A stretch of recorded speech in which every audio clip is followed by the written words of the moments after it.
was no honor among thieves in the first place. He put hard times on Dusty Rhodes and his family. Hard times are when the textile workers around this country are out of work and got 4 or 5 kids and can't pay their wages, can't buy their food. Hard times. You know that I'm the cream of the crop. It doesn't matter what your name is. I have come here to chew bubblegum and kick ass. Woo! I tore them all down. And I came here for one reason. To attack and keep coming. I did it for the rock. You will rest in peace. I asked you 1,000,000 times to join the NWO, or you would be born alive. Shut your mouth, you thong-wearing fatty. Bang, bang. And what you gonna do when Hulkamania run wild on you? And that's the bottom line, cause Stone Cold said so. Yeah! I will ride in nothing but limousines, and I will make love to nothing but the women of the world. You don't know what hard times are, Daddy. You will know that your ass is mine. Bang, bang. The best there is, the best there was, and the best there ever will be. You got a championship belt? I don't. That's right, I'm a Paul Heyman guy. When Ric Flair's in town, showtime. Woo! Sweet!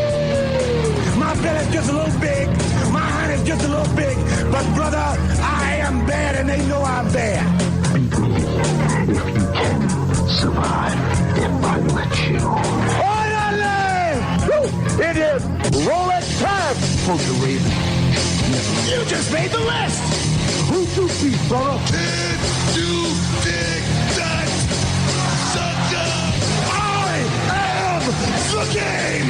The whole show. If I can be serious for a minute. You son of a bitch! Brock Lesnar. Damn! Austin 316 says I just whipped your ass. Oh, you didn't know? I mean, you're the Donald Trump of wrestling. You make Steven Spielberg look like a guy running 8mm films in a garage someplace. Will you stop? You don't want to recognize my belt, huh? You don't recognize my belt. I think you're a liar. I think you're a flat-out, straight-up, lying, crying bitch. I walked in through these very doors in 2013, and I didn't know anybody in this country, and I didn't know if I was good enough to be here. And I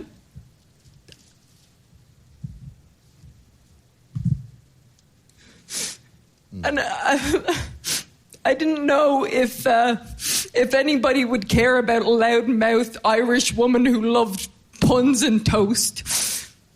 But somewhere along the line, I learned that they did care, and they cared so much that they put me on their shoulders and they carried me into history, and I will never forget that. Through injury and triumph, it was the fans who stood up for me, who had my back. And it was the fans who I grabbed onto when I didn't have anybody else. And that is why it is the fans, it is you at home, that deserve to hear this from me first. That I have to go away for a while.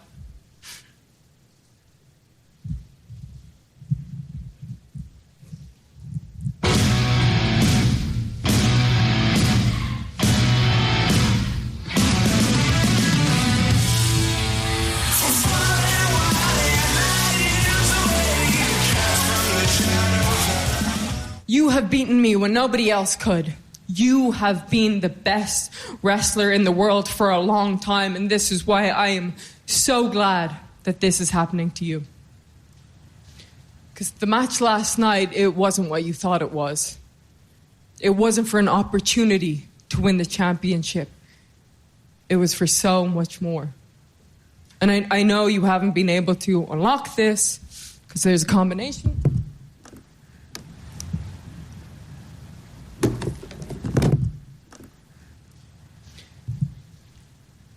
The match last night was actually for the Raw Women's Championship. Now, I can't fight anymore, but you can. You are the champion. I'm the champion? You are the champion. I'm the champion! You are the champion. Yeah!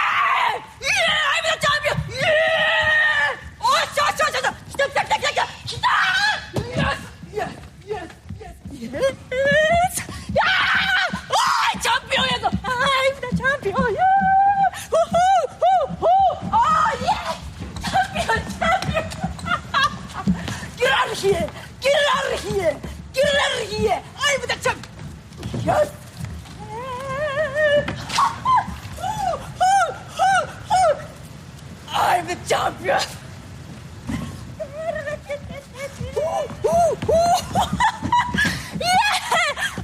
the champion!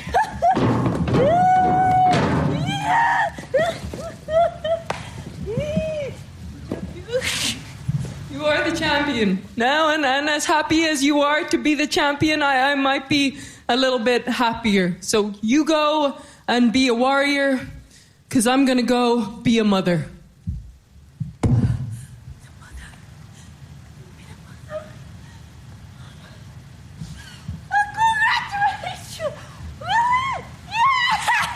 Yeah!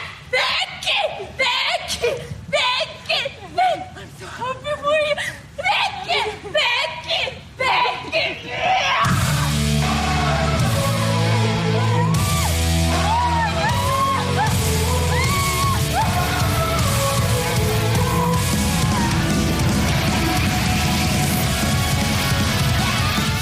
All right.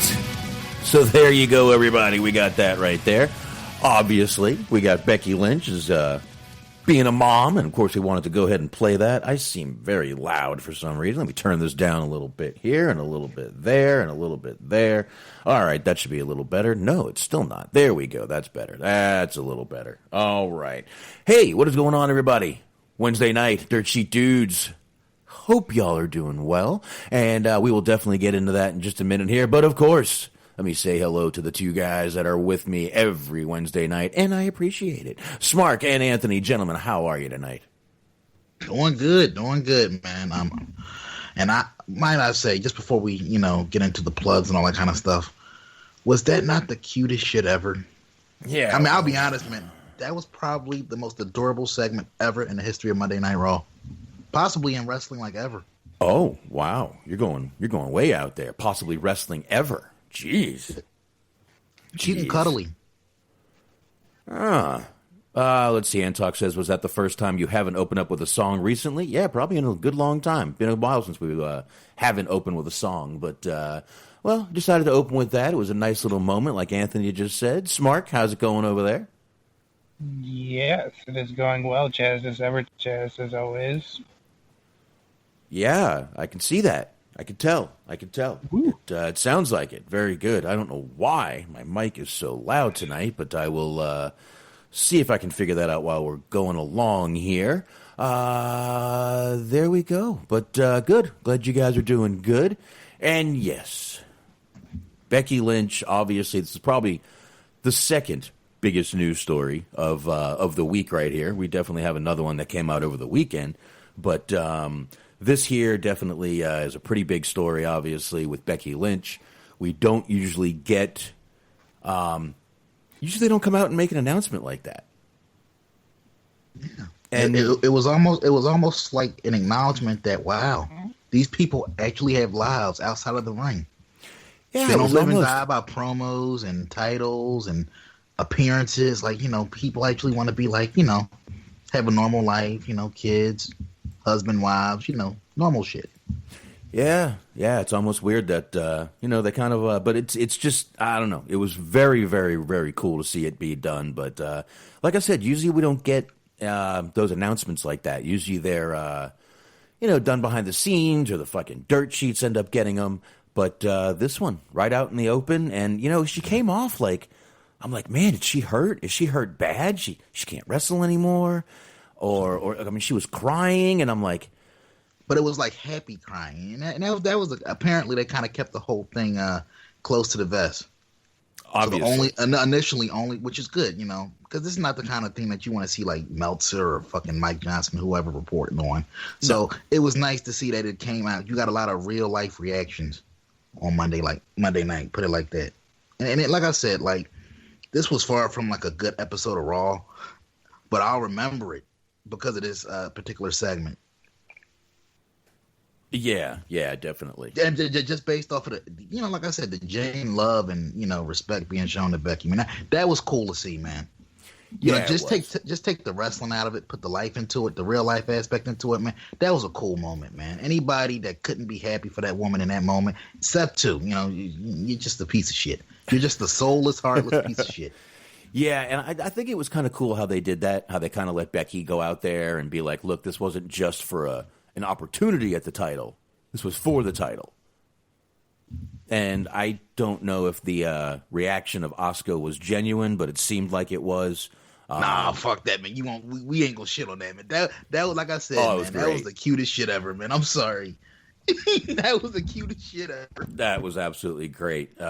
Smart, you all right over there? You good? I hope so. We shall see. Yes, we shall. So, all right, good. Why don't we go ahead and we will talk about that more in just a minute here. Why don't we get some plugs out of the way? I guess it would only be correct if I played Mother by Danzig while I was doing plugs. I think that just fits it very well, doesn't it? So, Absolutely. There you go. All right. Of course, want you guys to check out the Wrestling Overdose. That is Shaheen over there. Check out nuclearheatshop.com, chairshottees.com, and of course Clothesline, that's with the D, media.com. Also want you guys listening to the High Marks, you want to check out those guys too, and of course Bobby Anthem, Bobby Blades in Human Experience, and the Unscripted Wrestling Podcast. Listen to those guys over there, Eric, Doug, Daniel, good guys over there, check them out. And of course Stephen Milan, we appreciate you sharing the show. If you want to find him, Letterboxd, boxd.com/Stephen Milan, 2 L's in Milan. Want you to subscribe, want you to rate, review, follow us on Spreaker. You can subscribe to us on iTunes. You can also subscribe on YouTube, Stitcher, iHeartRadio, Spotify, Google, TuneIn. You know where to find us. Go for it, Anthony. Oh, Anthony's on mute. There he is. Mic drop. Sorry about that. Bottom Line Pro Wrestling Podcast, Jason Clark, available on all fine podcast platforms. Download, subscribe, enjoy. Spotify, Google Play, Stitcher, iHeart, wherever you get your podcast. And Raytime Away, Ray, available on Spotify, Anchor.fm, Podbean, and wherever else you get your podcast. There you go. All right. So we are done with plugs. Good. Finally. There we go. Stop that. There we go. So that's it. So we get into wrestling. Like I said, I think this is probably the second biggest news story of the week. Is this whole Becky Lynch thing. Like I said, it was kind of strange. She came out crying. I thought she was hurt.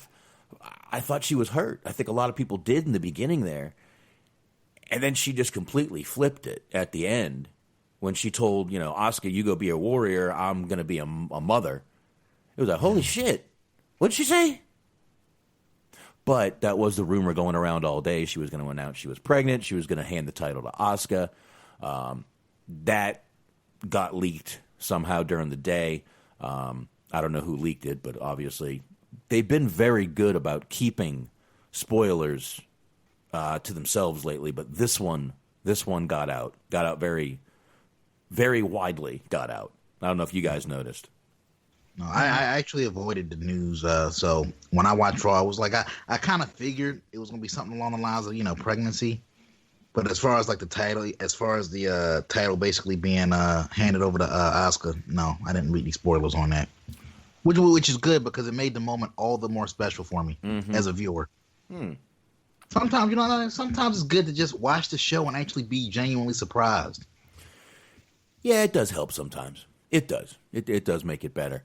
But, they already have the mom T-shirts out for Becky Lynch. That was quick.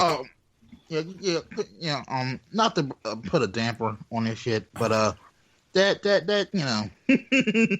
is where I kind of put my professional hat on for a minute. Look, I knew it was coming. We all knew it was coming. This is a company that likes to make money. I get it, but I work in an OBGYN office. The news. Becky basically talked about this in a People interview. She basically found out in April. She's expecting in December. So, hypothetically speaking, let's just say WrestleMania was what? April? She wrestled on what, April 4th? So let's just say that Monday, she found out that she was pregnant. At that point, I'll give it maybe 2 weeks or so. You don't have your first ultrasound until at least 12 weeks, which would have took her to about early to mid-July.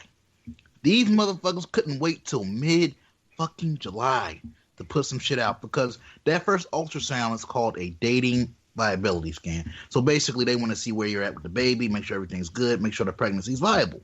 These motherfuckers don't even know if that shit is good, and they putting out T-shirts. Like, what the? Jesus Christ, this fucking company. They don't leave a fucking dime on the table. Boy, No, I tell you. no, and this was expected. And I will tell you though, this is the kind of T-shirt though that you can buy for even a non-wrestling fan, and it'll be fine. I actually expect to see some of these out in the world soon. You know, you think it's going to? But how many people do you think are going to buy it just to be ironic? I'm sure plenty. I'm sure plenty of people will. Look, I'm the mom. Oh, okay, whatever. Whatever. Well, Becky, she did put out a tweet. She did kind of put like a positive spin on it. Like, I can't even be mad at it because I need formula money. So, yeah, And she doesn't even know she's going to need formula yet. But anyway, trust me, that comes later. You don't know if you're going to need formula or not. Well, Smart, you've been pretty quiet and polite over there as usual. What are your thoughts on this whole Becky pregnancy deal? Well, the initial angle that they did, the little promo segment at the beginning, I thought it was really nice. It was like kind of a sincere, heartfelt moment, and then throughout the next 3 hours and with the T-shirt that you guys were just talking about, they went ahead and just made it as cheap and tawdry as humanly possible, which comes as absolutely no surprise. Mm-hmm. You know, I mean, good for her, I guess. Just the way that they continued to just go on and on and on about it just made it so fucking cheap.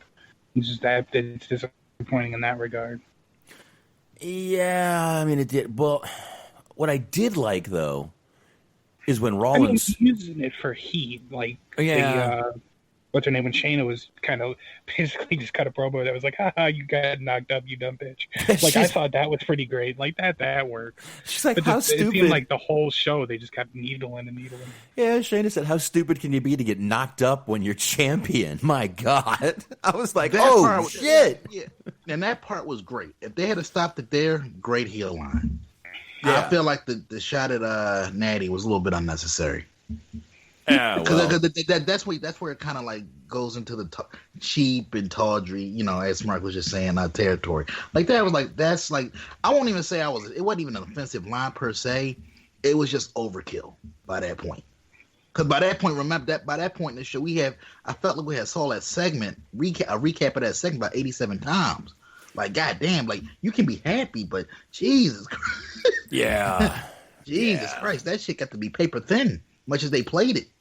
Yeah, it did. But I did like how when Seth Rollins came out at the end, he was all like distraught looking. I mean, obviously from losing at the night, the night before, but I thought it was kind of, I'm like, man, are they having him come out like this because he lost or because he's not sure what to do? He's going to have a baby. I don't know.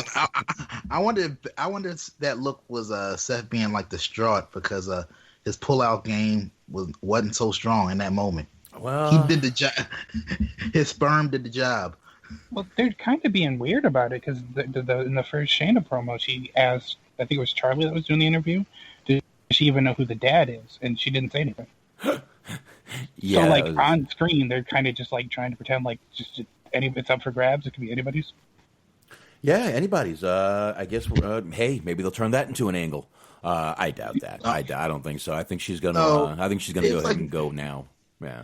No, it was kind of weird, though, because they were kind of back and forth. They either didn't acknowledge it outright, but then you do a segment backstage with Ray, basically, I don't like you, Seth, but, congratulations. Being a parent is so rewarding. And Seth is just staring off into space. And Ray, probably the best line of his promo career. What a dick. Yeah, but, and like Antox just said, I was thinking the same thing. Ray did congratulate Seth, and that's sort of, confirmed Seth is Seth's the papa. The daddy, if you will. Who's your daddy, baby? Where's his T-shirt? That's right. Who's your daddy? Does he at least get a tie? Ooh. So he's the dad? Ooh, tie is good. A tie is good. But, like I said, man, it was a good way to open the show. I'm glad they didn't wait till like the middle of the show to do that whole beginning segment. But I did like how Seth Rollins came down. I did like all the stuff they did with Rollins. Not a ton more. Please don't make me talk about the Street Profits and Viking Raiders basketball segment. Oh, my God. Did y'all see that shit?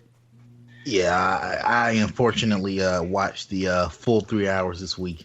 Yeah, I went and like I said, it had moments, but it was just like, what the fuck are they doing to the the War Raiders, Viking Raiders, whatever you want to. This is a badass tag team. Not anymore.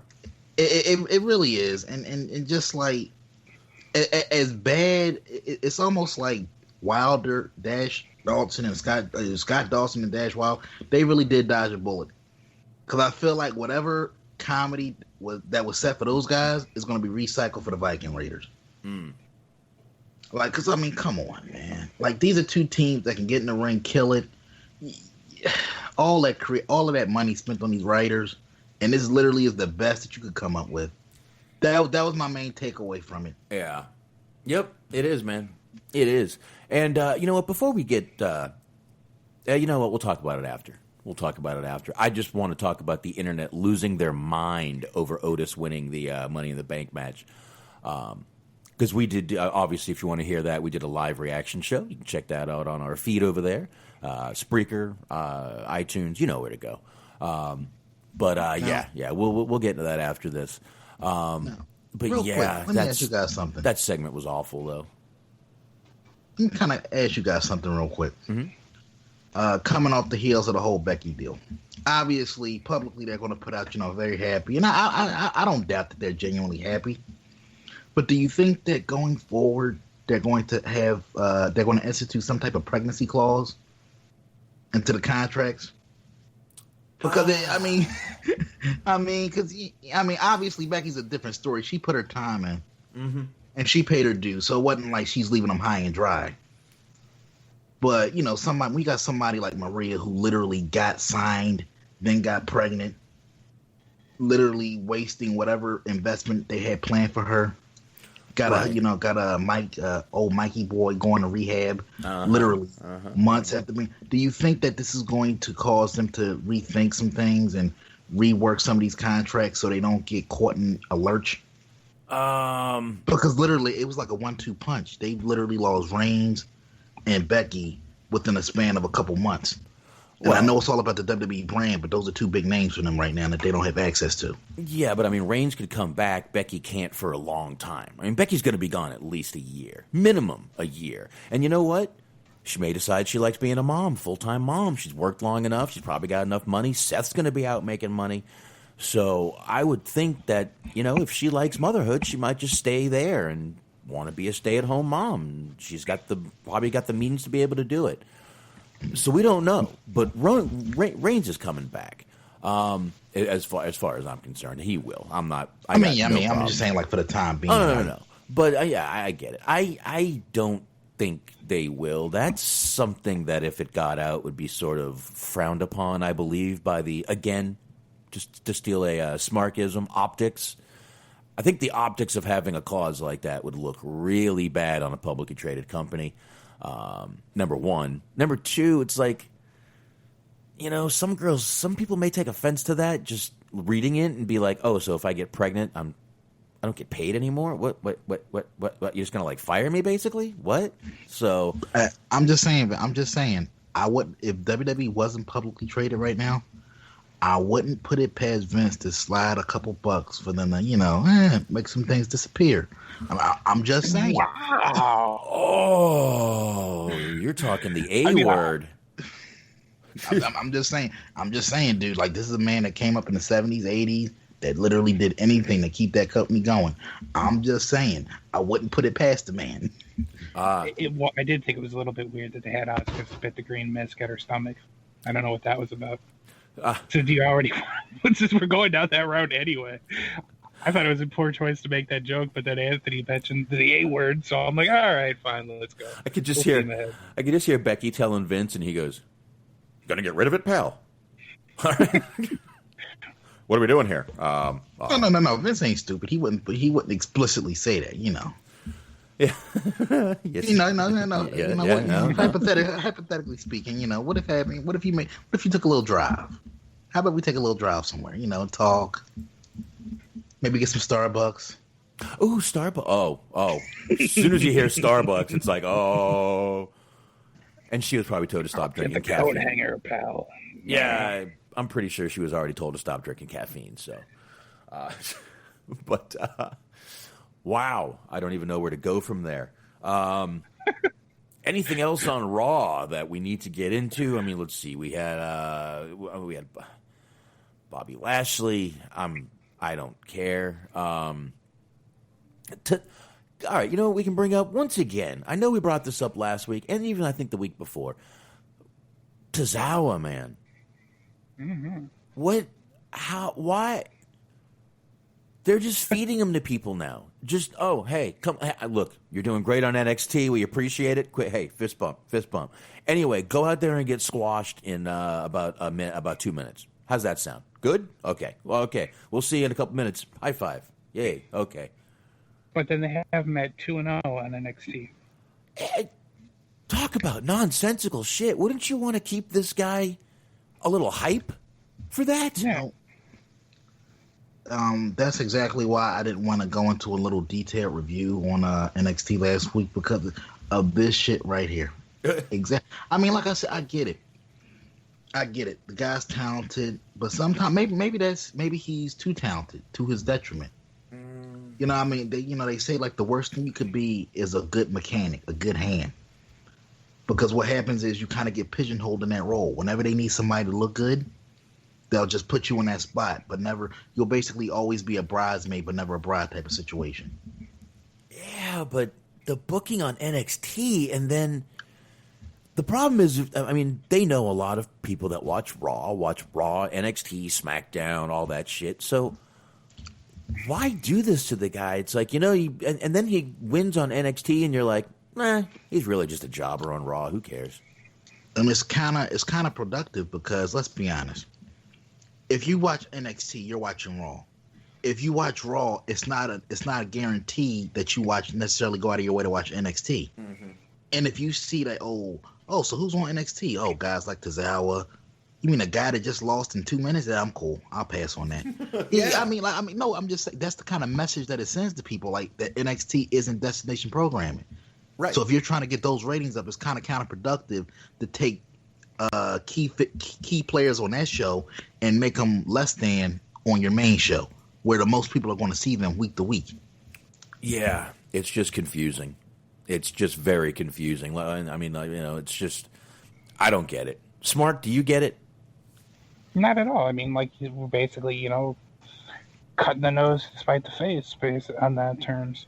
Because I mean, like Anthony was saying, you're basically making it look like NXT is basically just like heat or velocity or whatever the fuck, by having the people come on there and lose. They have a problem with this. That wasn't the only problem, like similar problem that I saw on that show either, is because you had Almas job into what's his name, McIntyre. Mm-hmm. You had McIntyre, so you have. And, like, what purpose did that serve? Did that match, it didn't need to happen. You have your U.S. champion losing to your world champion. Makes the U.S. belt look bad, and they already have a problem as it is, making any of the belts look credible, so why bother doing that? Yeah, that they kind of started this problem with the whole Zelina Vega crew. And obviously, I think Austin Theory, according to Meltzer, Austin Theory is about to be thrown out of there. Because he was basically a placeholder until Andrade came back. Now, but they made this mistake a few weeks ago, and Anthony, I kind of said it didn't really hurt them, but now I think it's actually hurting not only them but other people. You said when Drew McIntyre kind of ran through that whole crew. Yeah, you know what? I'm going to change my mind and say, yeah, it did hurt him, because now they're trying to build him back up, and they're using Tozawa as the fucking feed guy, but they can't even build him back up right, because Garza wins, and then, like Mark just said, Andrade loses, so they're just in all kind. They've really booked themselves into a corner with this whole fucking situation. Yeah, and it's like it doesn't really matter, because I put it to you like this. Tozawa's been booked like shit. We've been talking about this for the past like 3-4 weeks now. Mm-hmm. Tozawa's already a bum, so booking wise, I'm not speaking in the man's character. He's just booking wise, he's a bum. Right. Who'd he beat? Who beat him? It was Garza. Garza, yeah. Garza doesn't gain anything from beating Tozawa because everybody beats Tozawa. So that would have lowered his stock even more if you could believe that.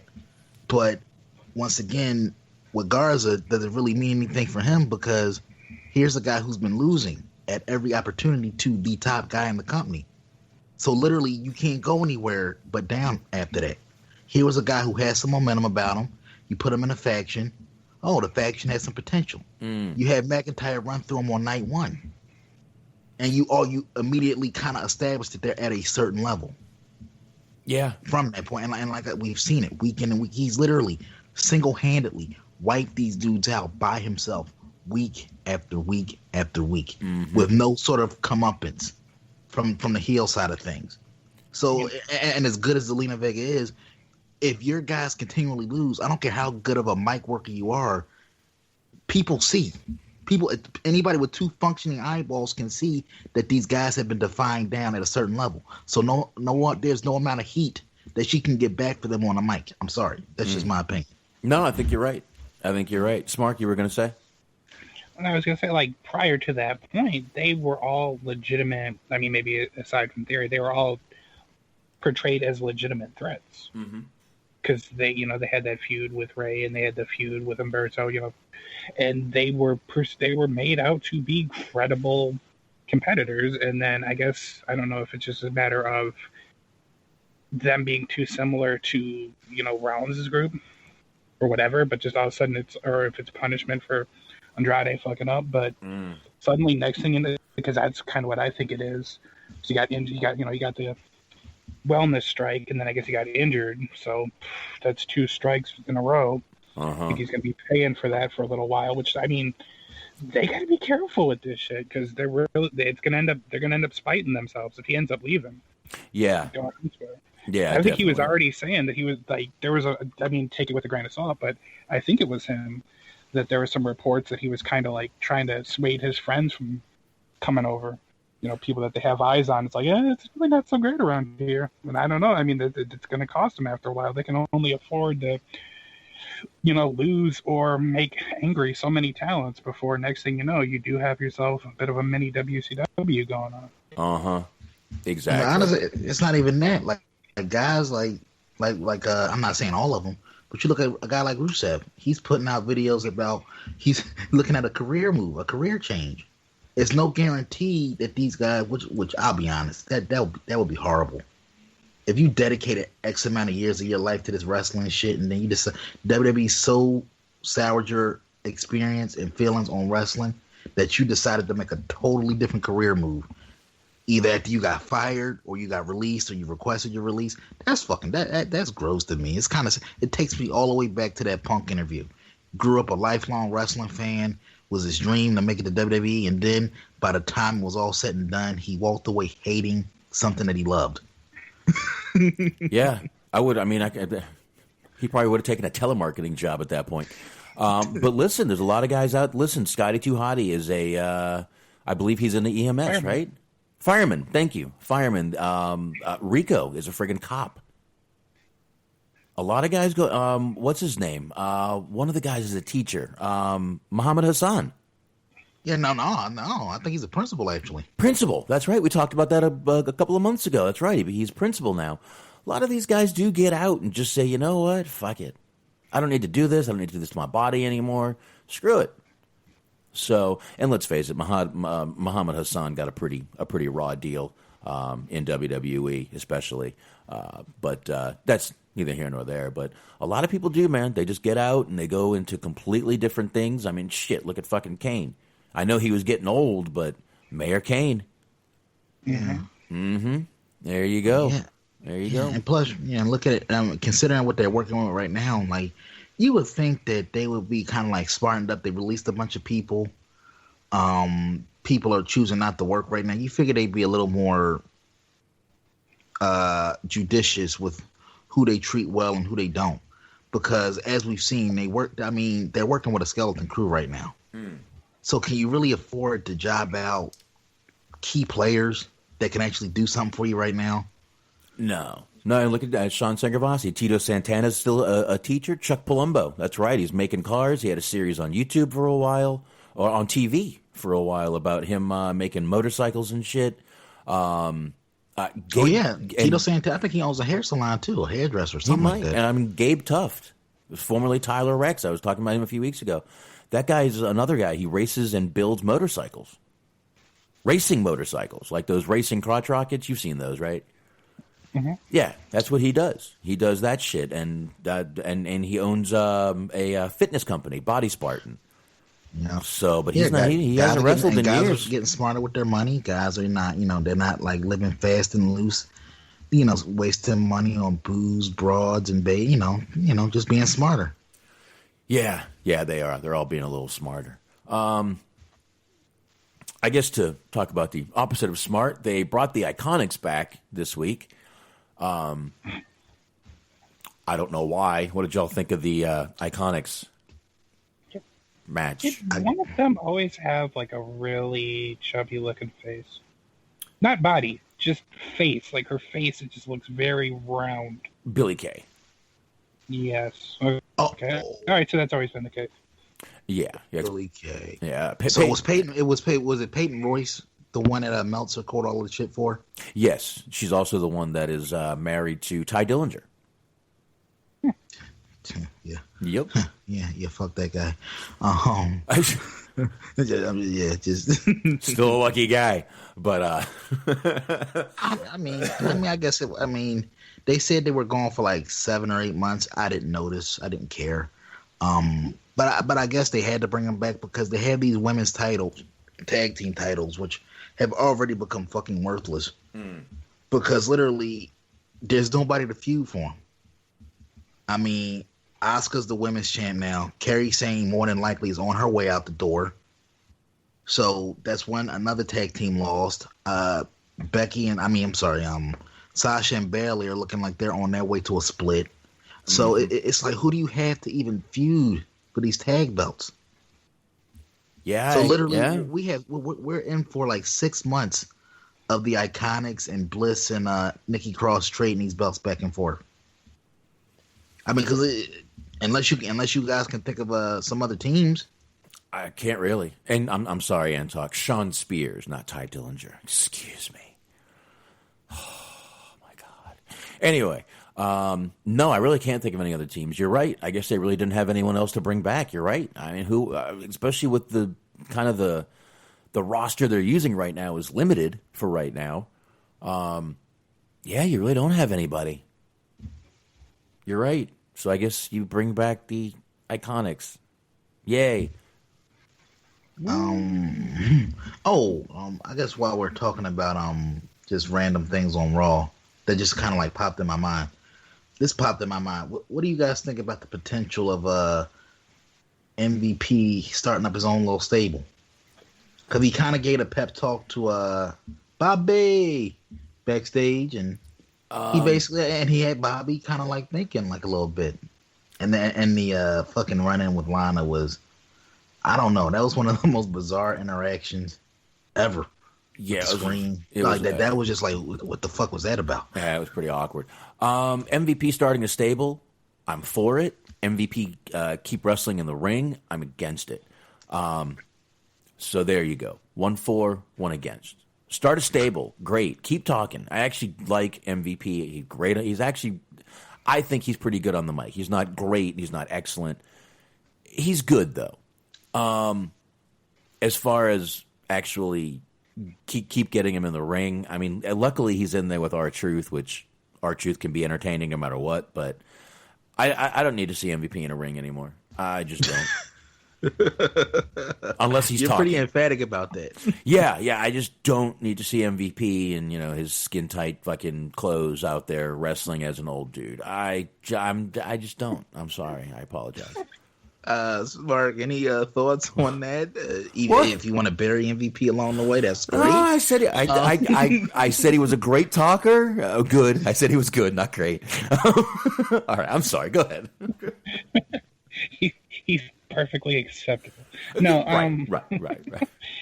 I think Honestly, I would like to see them kind of retool things a little bit and just full on embrace him just being like a skeezy sports agent, to where you just like almost like if you guys remember Famous B from Lucha Underground, something like that, where he has like a little like side piece along the side of him that just nobody really knows who she is, but she's just kind of out there. And then you can also have him say that his clients aren't going to wrestle until they get more money, like right before a match is about to start. You can just go like so many ways of just making him I'm not going to use the sleazy word since I apparently overused that a couple weeks ago, but just making him just a real like unreputable kind of dirtbag agent type. He should be Bob Sugar from Jerry Maguire. Mm-hmm. Yeah. Oh, what about that? What was that show, Bob? Help me out. Late 90s. Yeah, thank you. That's Smart. actually what I was going to suggest, but I didn't know if that reference held any weight to anyone else. What show? Arliss. Arliss. Robert Wool. Arliss. Robert Wool. I like him. I like him actually. Sandra Oh. I actually didn't see many episodes of that, but I always did like him. He was a good comic, and was in the first Batman, the original, the best Batman in my opinion, the original. Yes, sir. I mean, the original movie, the Michael Keaton. I actually watched that the other day. It was still hold up. Pretty interesting. I thought so. Nice. Like it's definitely. It seems more like kind of like realistic to the comic book. Mm-hmm. You know, they don't try to make it like, what if Batman was a part of the real world? It's more of like okay, let's see like a live action comic book. Yeah, and I like that one. Obviously, Nicholas as Jack Nicholas as fucking the Joker was in my opinion, the best Joker. Well, they had me hooked as soon as I was looking at the opening credits and it just said Danny Elfman and Prince. I was like, all right, cool, I'm in. I'm done. Yeah, he made that whole back dance song out of that. Actually, yeah.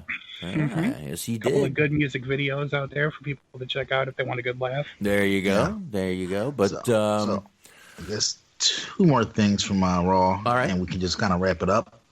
What do you guys think about the whole brand-to-brand invitational? Because next week we get our first big match with Drew McIntyre against Boxman's favorite, King Corbin. I'm pretty sure that's going to be the main event, by the way.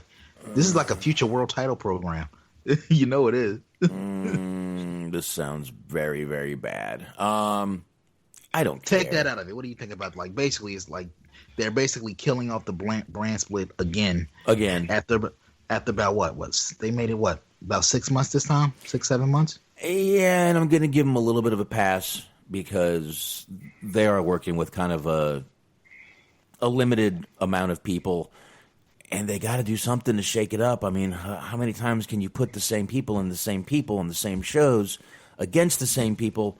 Because really, they're only pushing the same people. If you think about the shows the past, two and a half months, it's kind of been the same people. We've had a few people come in, but I think, and Antox might be right, this might be a USA call. Bring some people back, shake some things up, get some better matches going, because this is getting old. I like that somebody at USA thought that Corbin would lead to a better match on Raw, but it's something new is all I'm saying. I know.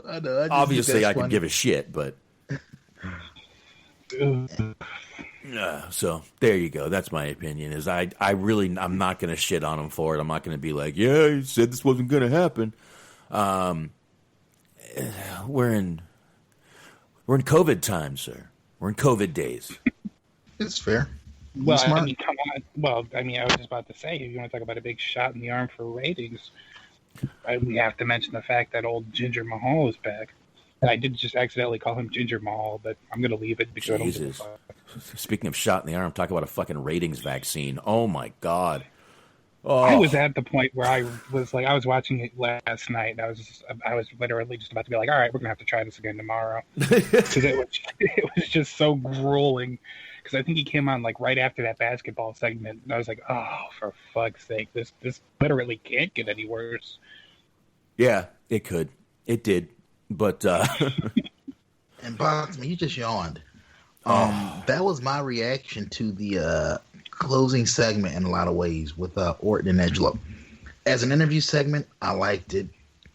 But this whole build up to, we're going to see, quote, the greatest wrestling match ever is a bit of a reach. Even by pro wrestling, kayfabe sound, I understand you got to build shit up. But my like, I don't know. Do you guys think that we're going to see the greatest wrestling match ever come Backlash with Edge and Randy Orton? I mean, the match isn't confirmed yet, but you know Edge is going to accept. I mean, after that last match, the only way to make it better is to do like a 3-minute match. So maybe I don't know, but I mean, I don't get why they're doing this again. These guys just had a long, drawn-out, grueling to the fans match to watch, and so why do we have to do this again? I don't get it. Why? I really don't need. Well, Bob, you answered your question earlier. I mean, they're hurting for star power right now. These are 2 years.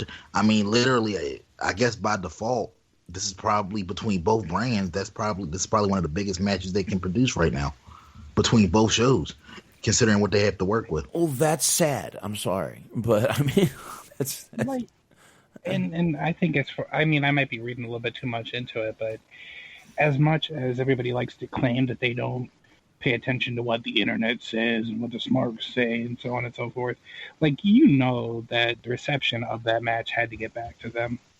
And, like, I really wouldn't be surprised if this was a pride thing where everybody was talking about how great, like, the Graveyard match was, and, you know, the Firefly Funhouse match was, and just how everybody was just taking turns just shitting all over their match.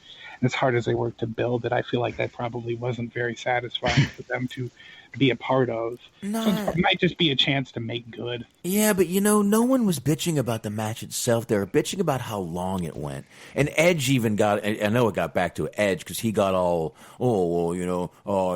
sorry, I tried to put on the best match I could. Maybe if, you haven't been in the ring, shut up. So, it's no one bitched about the match. The match was just too long. There was some cool shit, but it was just too fucking long. And now, you know what? Since we did too long of a match, why don't we do another match and really show them? It's like, yeah. What? I'm not going to lie. I would laugh pretty hard if they end up announcing that it's like going to be a 60-minute Iron Man match. Oh. As a middle, I don't want to have to watch it. That's going to be where I would pay for it. But just the kind of middle finger to everyone where it's like, oh, that was too long, huh? Crack the knuckles. Let's do this shit. My God, who wants to borrow my gun? Oh. Oh, don't worry. It's going to be a murder-suicide, I promise. My God, what a bad fucking time. I just don't see... This is like, hey, we made a really bad meal, so you know what we're going to do? We're going to make another one, and we're going to have a bigger crowd for it. What?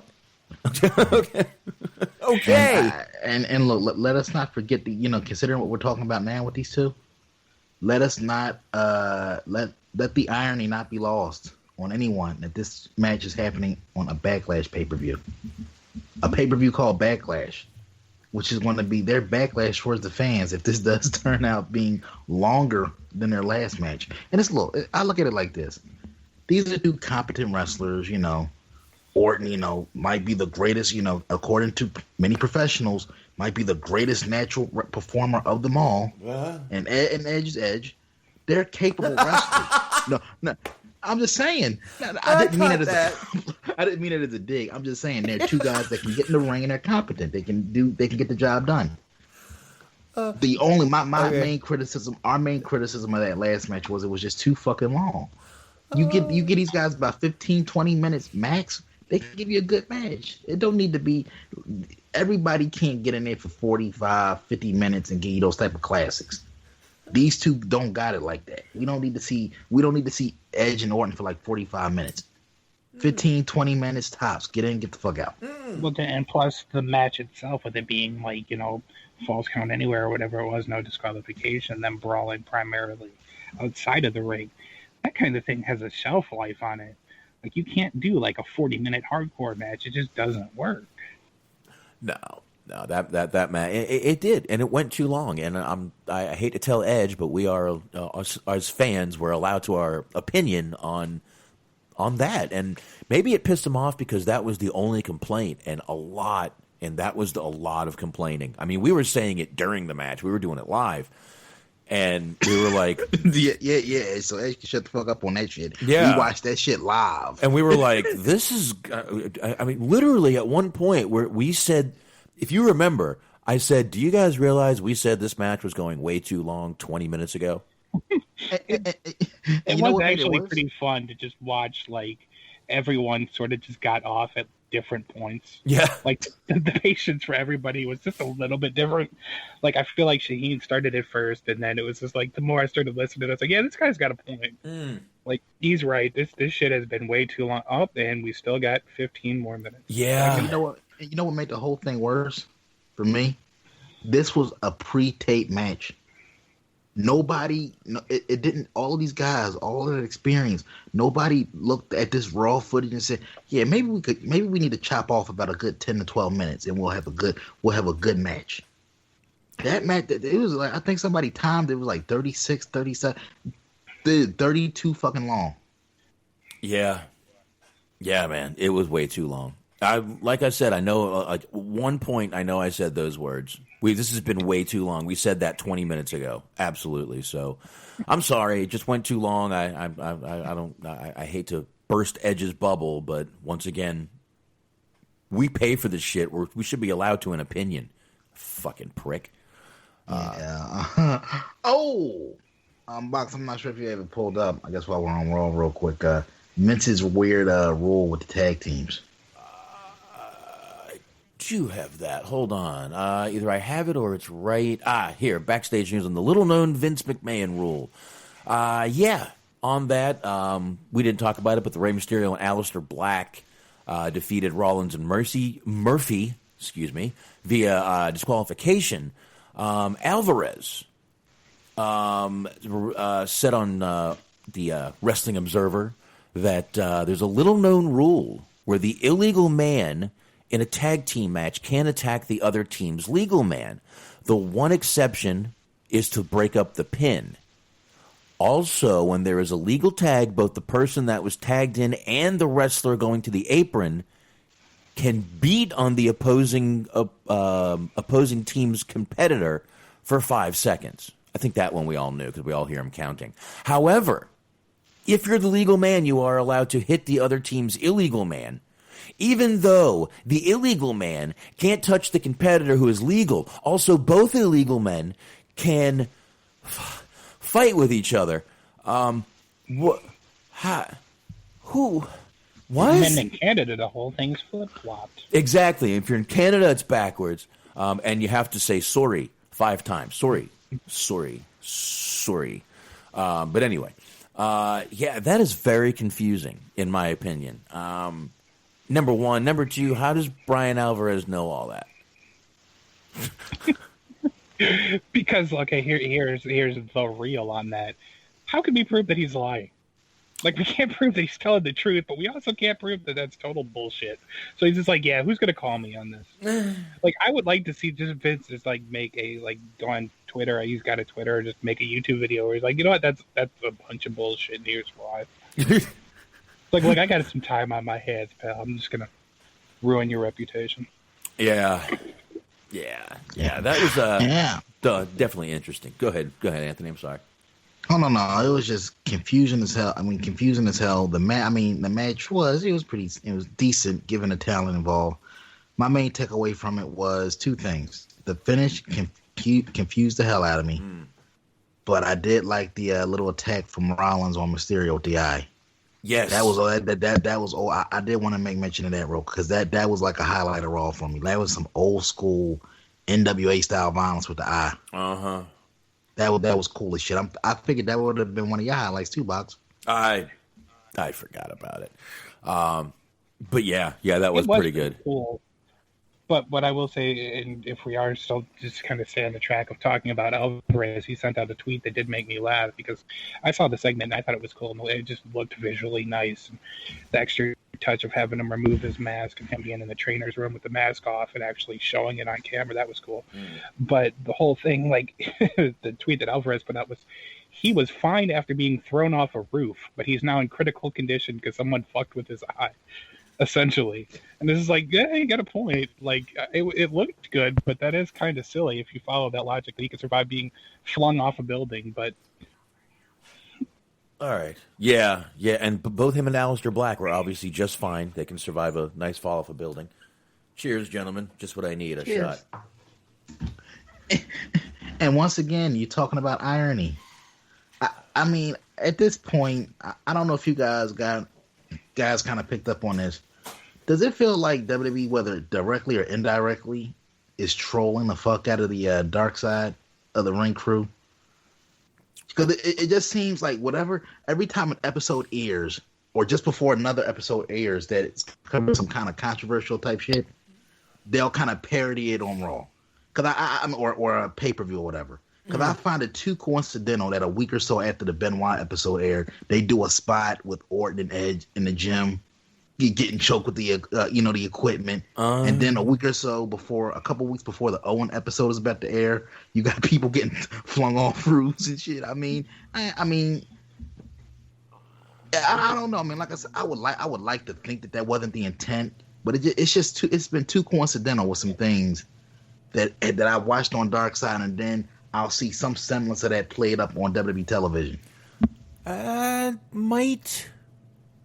Maybe, and I do see the similarities, and I see both. I definitely can understand where you caught both those from, but I don't know if it's similarities or the fact that maybe the writers are watching the show, Dark Side of the Ring, and be like, "Hey, I have an idea," and it's kind of parallel thinking. That could be it too. Antok said it's pure coincidence.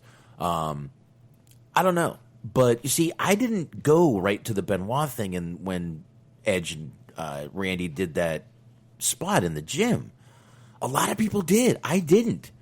I was just like, that looks kind of cool. And then you guys were like, man, that's kind of Benoit-ish. I'm like, oh shit, you're kind of right. and honestly, like I said, if I put it to you like this, maybe if we hadn't just watched that Benoit thing a couple weeks before that, or a week or so before, but because I guess it was like fresh on the mind. Because it's not like I say I don't go out of my way to think about what fucking Benoit did, but you just watched that special, you basically were taken back to that place, and then a week or so later you see something that kind of mirrors what happened with that situation.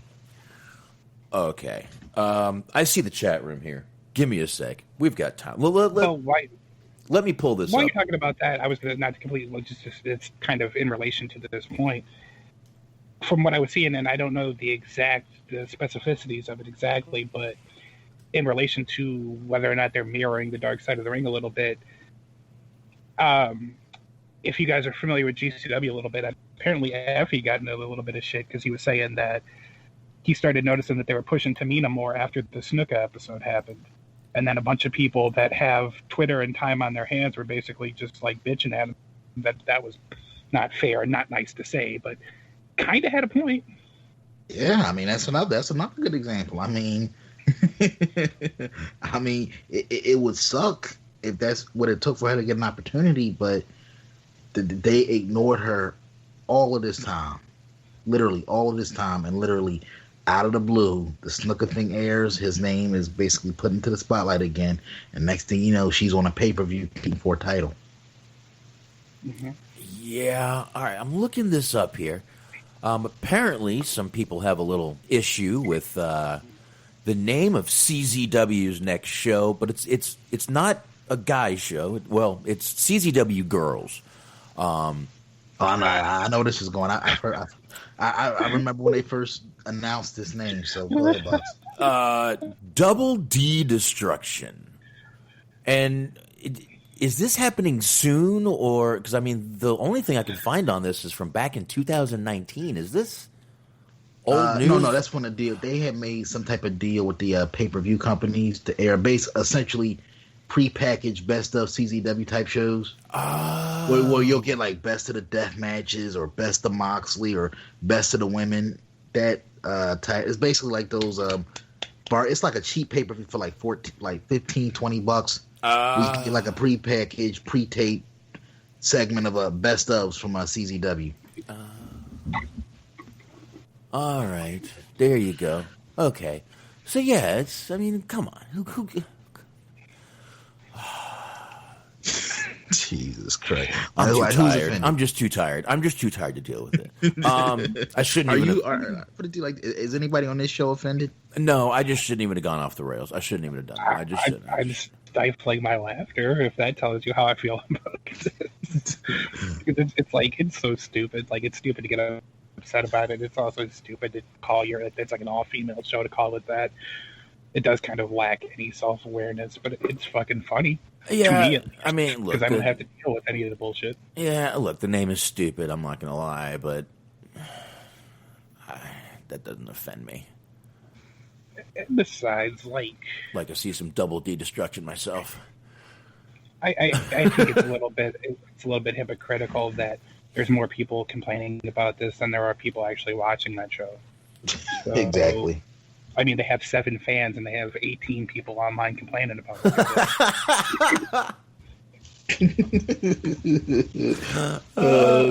That is true. How many people that are bitching about it are actually want to go out of their way to watch it? None of them. And that's probably the greatest point in the world. There's more people bitching about it than watching it. So there you go. CZW girls. CZW's become so bad, people don't care enough about it to steal it. Does he spell girls with a Z? Probably. Because, that just makes it even fucking more extreme. It's sponsored by Tony Hawk's Pro Skater. Yes! God, I love that game. Mm-hmm. I did. I really did. That was a great game. Me and my kid actually used to play it just like a year ago. We were playing it on the Xbox, but I got rid of my Xbox 360. It's in the garage somewhere. I don't even know where. But and it's actually supposed to come back. They're remastering the first game and the second game. It's supposed to be out in September for PlayStation. I'm not sure if anybody else is getting it, but there you go. I got the PS4. Yep. I will be getting that because I love those Tony Hawk games. I know. Excellent. Yeah, I mean, I'm 44 and I still play games. Leave me alone.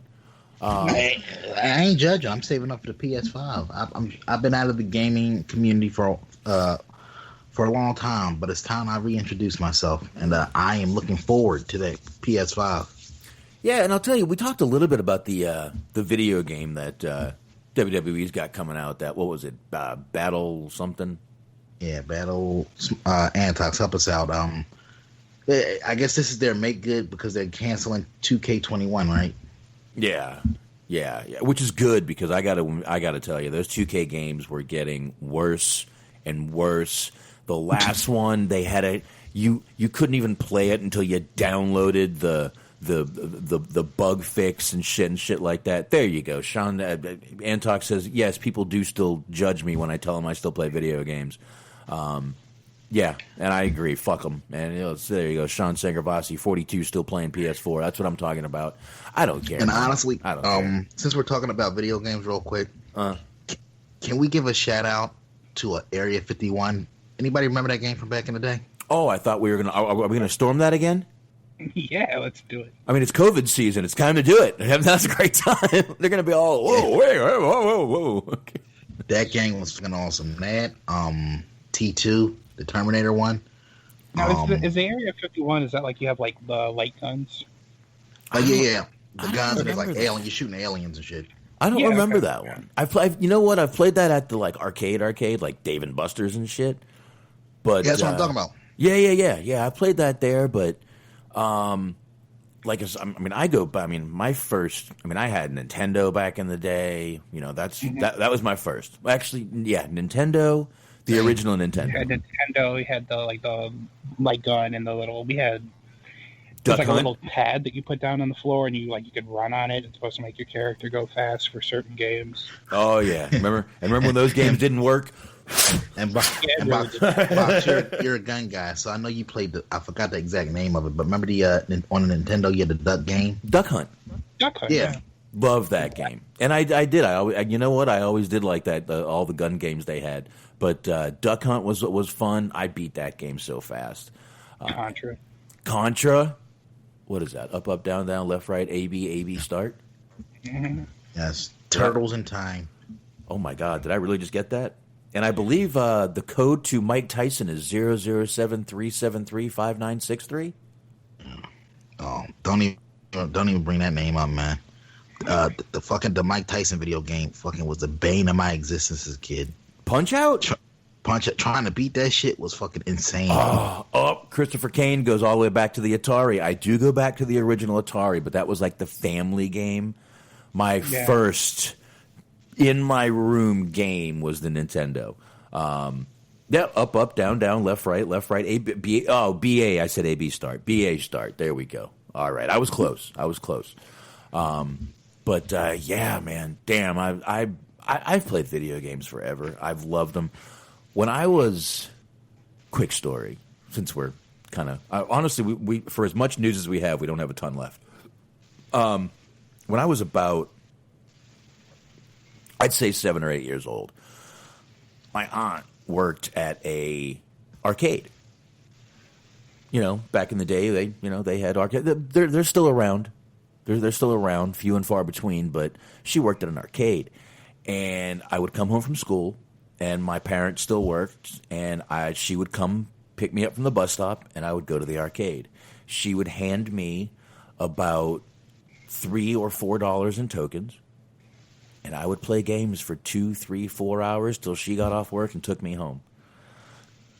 I was kind of predetermined it was going to be me playing video games for a long time. So man, look, this is a show unto itself, man. Because one of my favorite trips as a kid was going to my dentist because he had the video game set up to where you didn't have to pay. So picture this, I'm 6, 7 years old. You got Double Dragon. I lived in that. Look, dude. Love that game. Whenever I had to leave, man, I had to drag me out that place, boy. Dude. Double Dragon. You got The Simpsons. The Simpsons video arcade game was fucking dope. And Street Fighter and Turtles, Ninja Turtles. If you're a little savvy with a computer, you can download what are called ROMs. And you can get an emulator. I have literally every game Nintendo ever put out on ROM. Yeah. I can play them right now. It's actually really not that hard to do. No, it's not. You can, and I believe, and I'll tell you what, I think the emulator you need is JNES, and it's free.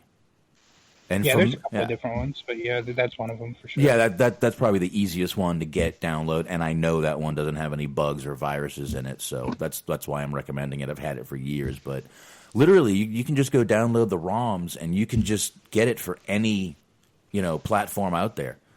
I've had it for I had it for the I think I've got one for I've got one for PS1 too.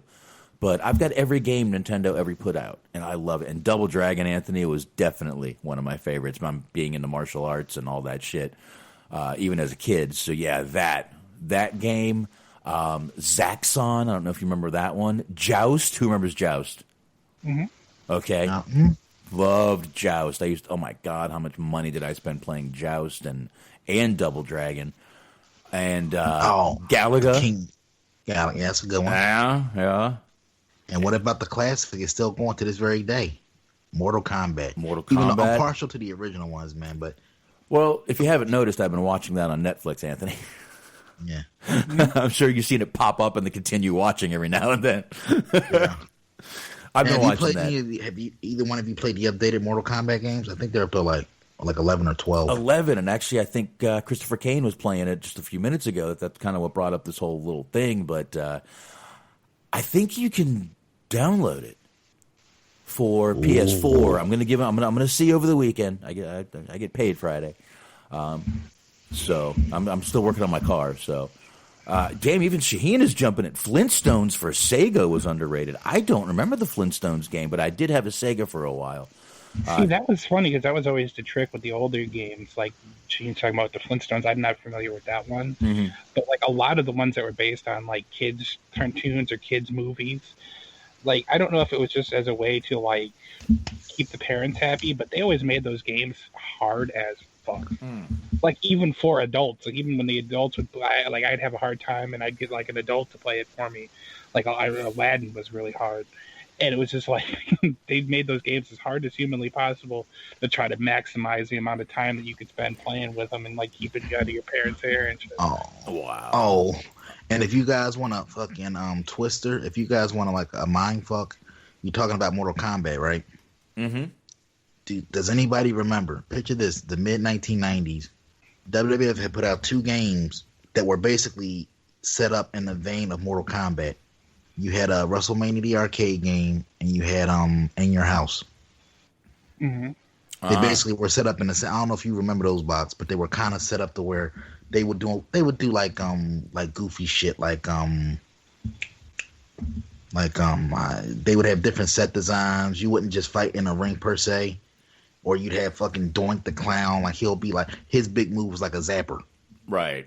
And he would electrocute you. Mm-hmm. That type of thing. All right, I took Shaheen up on the YouTube offer. I'm watching it. You can actually get a full walkthrough over here on YouTube. I don't think Sheen. I got to tell you, I don't think I ever played this game, but I'll tell you, you're making me want to get a Sega emulator and get it because this looks like a really fun game. This looks really fucking cool, and you know what? The graphics are not bad at all for Sega. I might have to check this out. I do know one of my favorite games, though, to play as a kid was Pitfall. I don't know if you remember that one on the old Atari. But Pitfall Harry. There you go. What did you say? Leisure Suit Larry? No, well, that was one too, but Pitfall Harry. Pitfall Harry. That's right. I thought you said Leisure Suit Larry. I'm like, I still have one of those games. I have the Magna Cum Laude. Smart. Yeah, they released like a couple years ago. I want to say maybe 3, 4. A lot of those like MS DOS like type games. Yeah. And nowadays, if you play those after playing games the way they are now, there's so many different like things that you can interact with and different controls and different buttons. Like it's so much harder because you have to basically you have like your mouse, you have your keyboard, and you have to, instead of there being a button to open things, you have to think to be like walk up to a door and then type open door. Like that had me stuck for like a good 15 minutes. Like it's a lot harder when you're used to like current controls. Oh yeah, and I mean I loved PC games too back in the day. Oregon Trail was one. Definitely loved that one. But I'll tell you what my favorite when I had my PlayStation, my PS2. I actually have 3 modded PS2s sitting in my garage right now that could play tomorrow. By modded, I mean I could burn a game right now and go play it. It's sweet. Yeah, that was sort of my side job was modding PlayStations. I actually did that in Florida for a very long time. Modding PS2s was kind of my little thing. I would order them. I ordered 100 of them from China. It cost me $19 to get 100 of them, and it cost me just about as much to ship them here. But I sold them for $20 a piece, and I didn't have any left by the end of it. I'll put it that way. But PsyOps. Anyone remember? It was kind of a low key game. A little bit, but it was a great I've definitely one. seen it listed on one of those like kind of underrated categories or lists that they have on YouTube. It should be because that game was so underrated. I think I beat that game like 6 times. And I mean, it was awesome. But my buddy Joe used to sit there and watch me, and he would be like, "No, you missed a door, dude." And then drink while he's taking a shot. And did either one of you ever play the Die Hard trilogy on PlayStation? Yes. That was yeah. And what I liked about it was accurate. They didn't deviate from the original movies. You basically playing that. Those are fucking cool. Those are underrated games in my opinion. Yes. That's an underrated game in my opinion. Antox brings up PsyOps, the Mindgate Conspiracy. That's the one, buddy. 2004 memories. Exactly, man. Great fucking game, though, man. Loved that game. And, Anthony, you brought up In Your House to kind of, taper off and go back into it. NXT, their next pay-per-view, their next takeover, June 7th, Sunday. NXT TakeOver In Your House. It's funny, when this whole COVID thing started, guys, we kind of joked about them doing this pay-per-view and buying the name back, and we also talked about how they went after someone who tried to use the name. Yeah, not even the name, but the logo and everything, if you guys remember. This explains it. Yep. This explains it. And if you go on the WWE Network right now, they actually have an entire carousel dedicated to every In Your House they ever did. Wow. Do you guys remember the theme that they used for that? Yeah, In Your House tonight.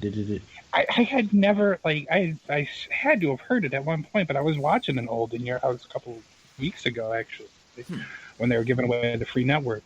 And I just did not remember that they ever used a theme song, because it was very much kind of like 90s R&B type lady. Like, it sounded like they just found like a 400-pound black woman and just like, here, we wrote these lyrics. Like it's cheesy, but it's the right kind of cheesy. Yeah. I actually missed it. Like, now they do like a lot of auto tunes. They play like a lot of like fucking people off of SoundCloud and whatever for their music. I actually missed the days where they actually had original in-house music for each pay-per-view. Because when you heard it, like every pay-per-view back in the day, for one, it was on like 4 or 5, so it was easy to remember. And each pay-per-view had its own distinctive theme song. So when you heard, like, for example, that the theme of Survivor Series or the theme of SummerSlam or WrestleMania for like that 3-year stretch, that dun dun dun dun, you just knew. It kind of like put you in a certain mindset. Like Mania's coming up. Here we go. Antox posted something. The Lumberjacks, In Your House.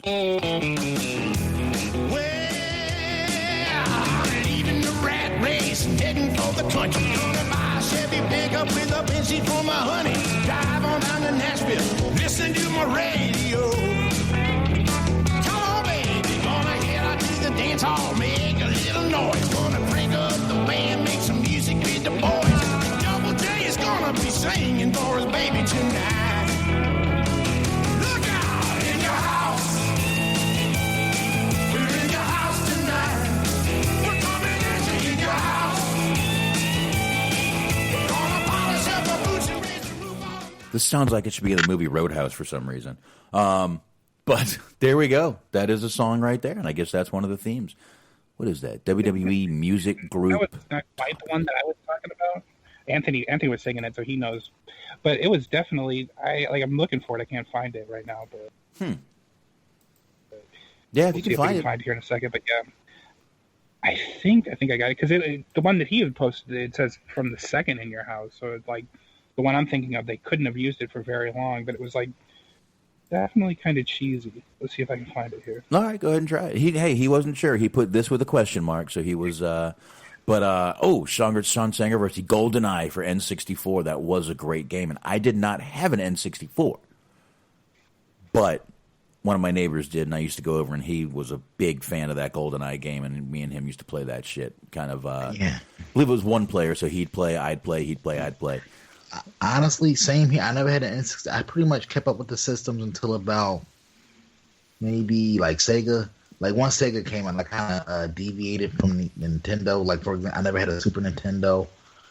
Never had the N64. But I wish I did, looking back, because either one of you ever play a WCW NWO Revenge? Possibly one of the greatest wrestling games ever. Yeah, a couple of times. So it might be that game. Just the roster alone puts that game on a level all its own. Oh no, they had a SmackDown versus Raw game that was really good. I forget what year. I'm going to post it here in the chat. Yeah, go ahead. I'll go ahead and jam it for a second. And it's only the one I found was only 50 seconds, so it won't take too long. All right, let's see here. Let's go ahead and get it. Is there an ad? No, there's not.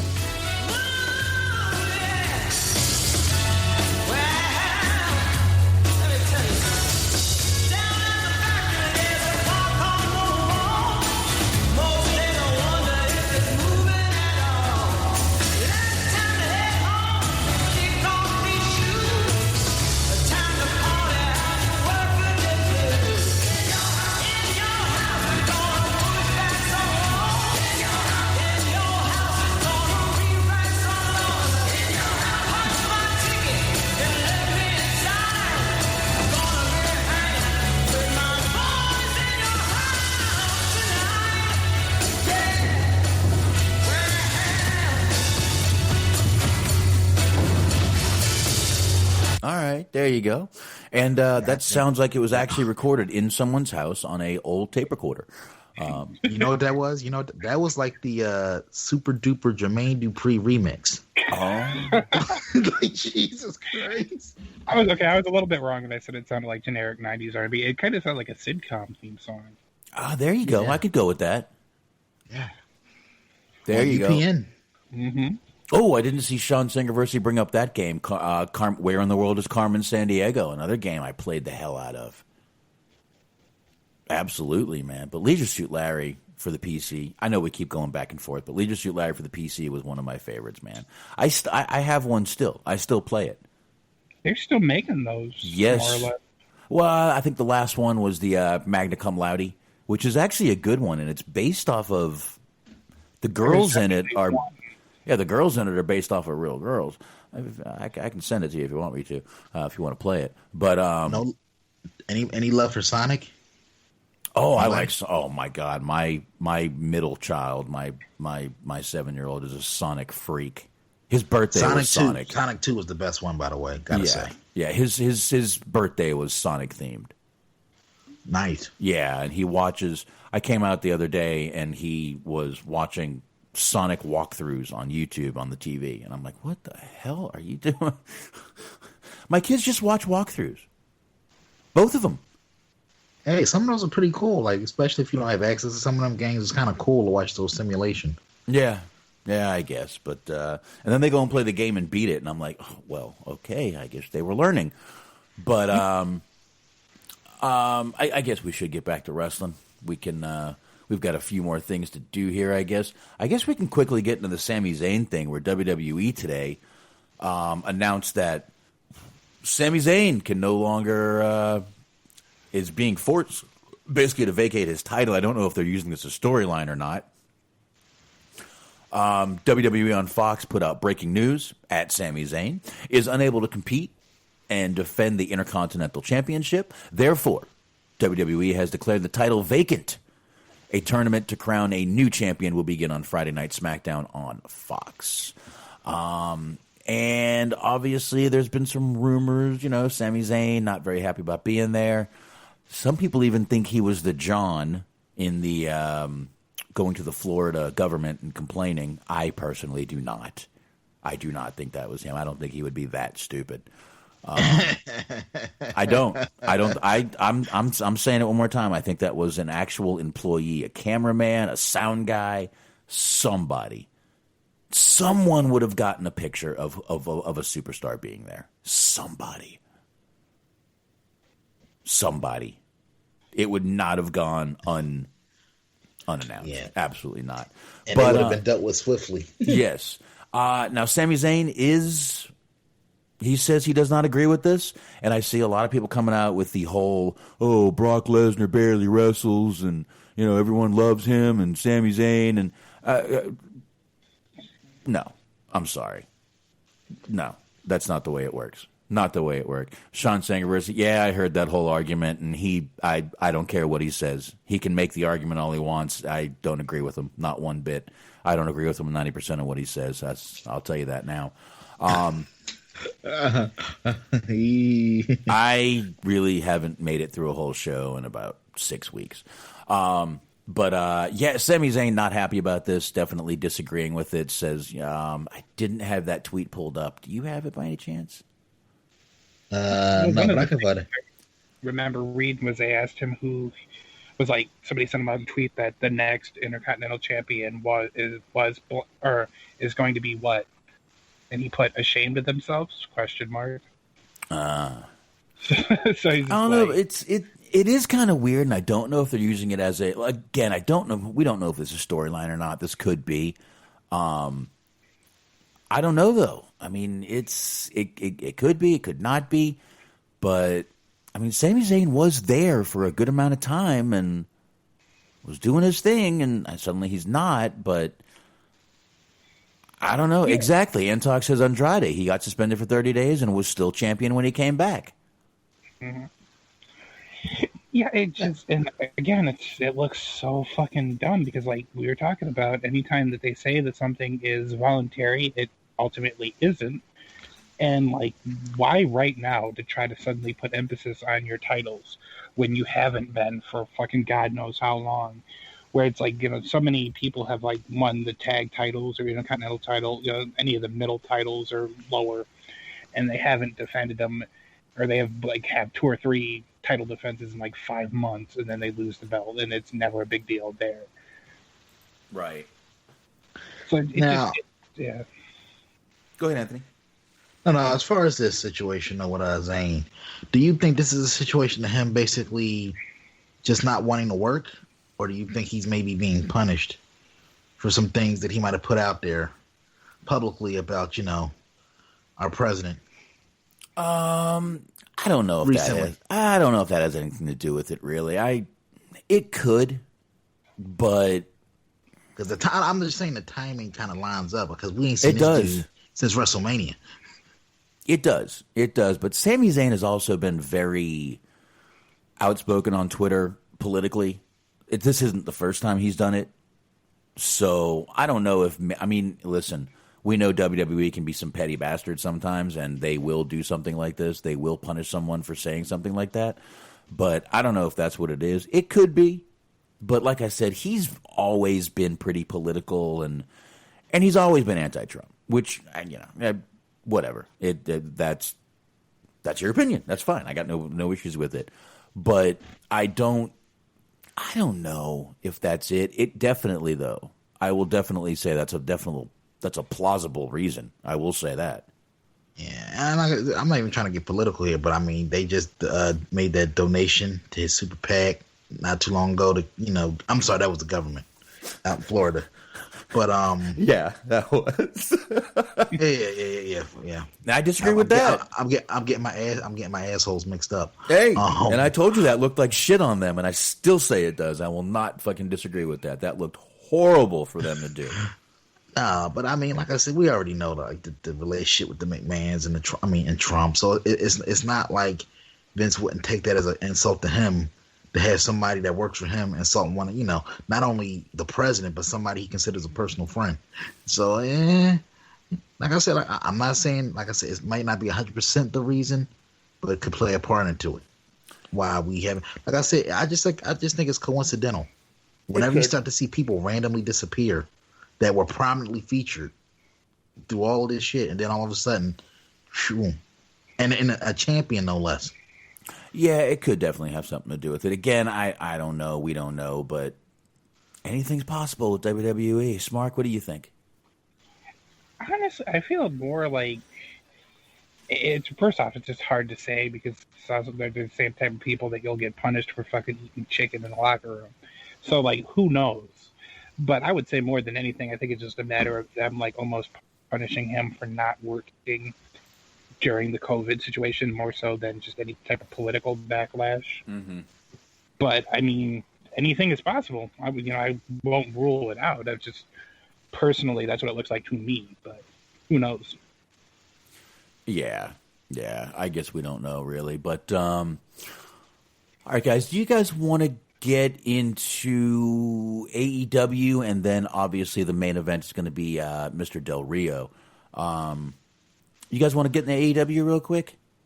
A little bit. Yeah, I'll be honest. I missed the first 20 minutes or so. I heard it opened with a pretty solid Jake promo, but I haven't heard it. It did. You can definitely go back and listen to it. It was a good promo by Jake. Of course, it was live in the ring. The only part, and Smark, you saw the beginning, correct? Yes, sir. Anthony, you'll see this, and you're going to be probably in the same boat as me. As they're going in there, and Jake's in there cutting his promo, and as he's telling, all basically saying that women should be at home cooking and cleaning. Cody is shown in his truck, ready to drive into the arena. He revs up the truck. He goes maybe 20 feet, runs into a barricade, gets out of the truck, and I'm like, why did we even just do that?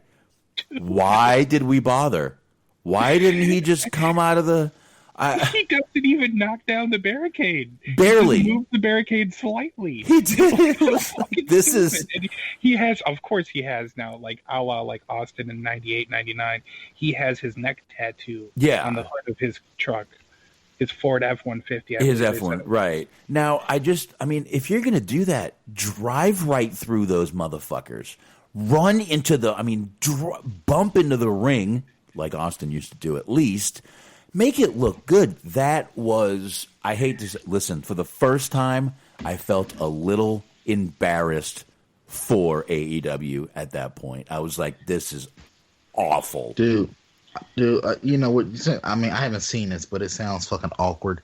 And trust me, I'll watch this by Friday and give my complete thoughts on it. Okay. But right off the bat, just based off what you described to me, it sounds like it's a fucking joke, horseshit. Oh. You talked about the Austin comparison there, right? You guys remember when Austin drove the Zamboni in to the arena? Definitely. You know, go back and watch that segment. At one point when he's driving it in, remember it's a part where he's driving it through the back. He literally almost lost power that night because he drove over like some power cords and shit like that. Because like I remember like JR, they lost the feed for a quick second. He took out the lights too. He took out some lights and stuff. I remember. Yeah. That was Austin at his peak of not giving a single solitary fuck. He almost fucking cut power to Raw, and Cody couldn't be bothered to just burn through that motherfucker and make it look good for TV. Well, and like, fuck Cody. Even just to make it like apples to apples when they were giving away that truck, because they had a truck with his little logo on it, and I think they did that ironically or coincidentally to go along with everything else at an In Your House pay-per-view, because there was that spot where he like backdropped D'Lo onto the truck, or something similar to that. But anyways, he got the truck in the arena. Like, all Cody did was he, like, lightly bumped up. It was almost like he went too far over, like, one of those parking blocks. Yeah. Yeah, it was like, he was like, oh. Fucking stupid. Yeah, like, oh, the brakes aren't catching. Oh, my ABF brakes aren't catching. It was, and Sean Segravasi said he's copying Becky Lynch. Yeah, I'm surprised. Listen, if he was in an actual tractor, that would have been better. He could have drove right over that shit. It just, I really... It was the one time I was like, that was so stupid. So are you guys telling me that Cody was a politically correct badass in this segment? That wasn't even, it was probably politically correct, but he certainly was not a badass in this segment. Dude, it was almost like, well, he would have been better off just walking to the ring. Yes. Yes.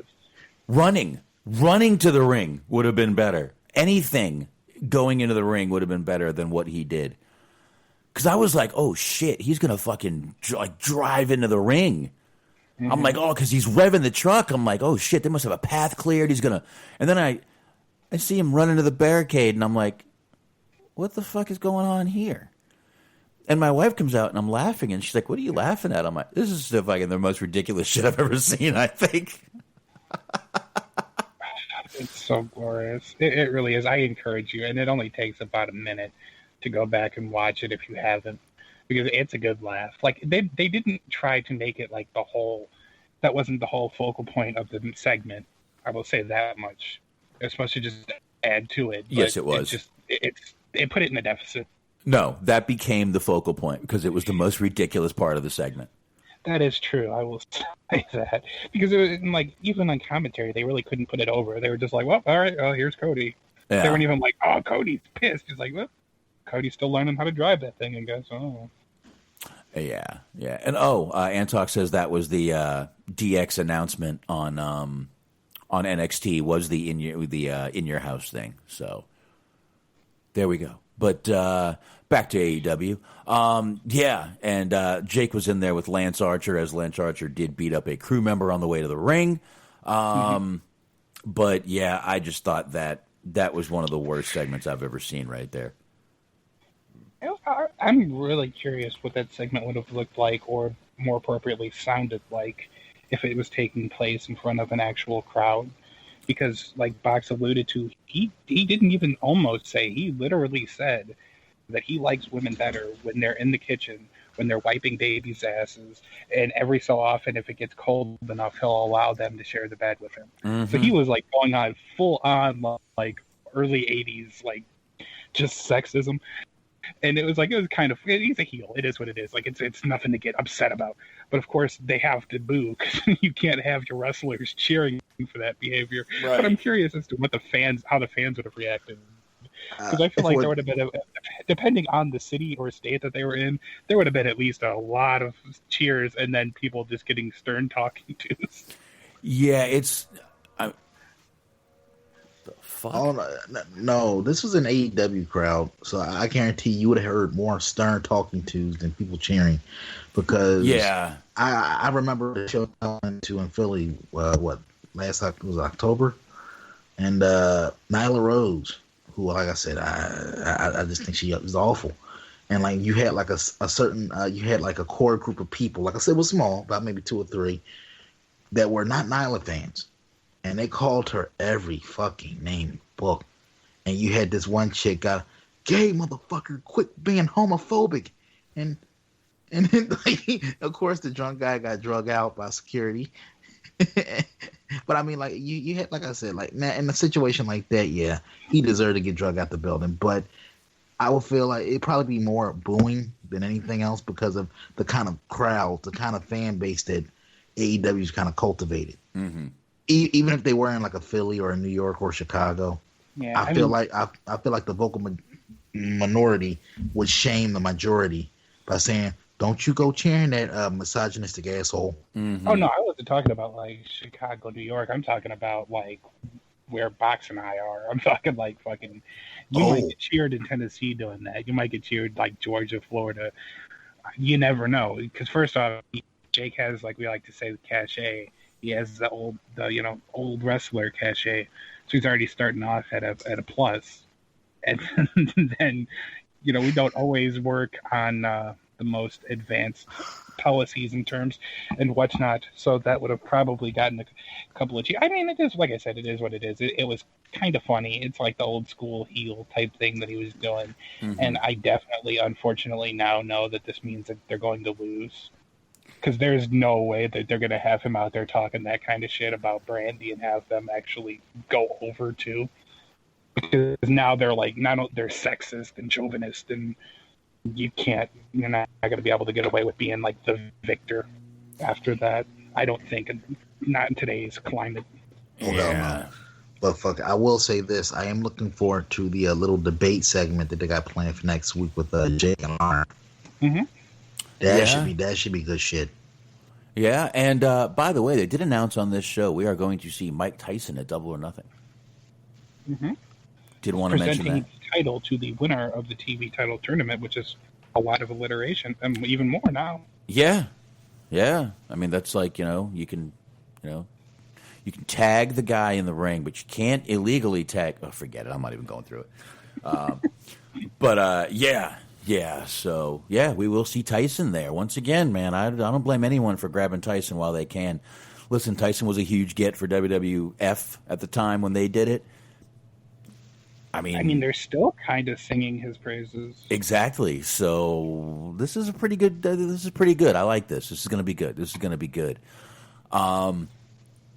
see. What else do we have? And Cody. Let me see. Tyson and Cody doesn't have quite the same ring as Tyson and Austin. No, I'm just saying. And please, man, like I've been very giving. I've been very friendly towards JR. I hope they don't try to, give Cody some type of rub, having him and Tyson link up some type of way, and then JR tries to recreate the classic call with Austin and Tyson getting into it. God help us.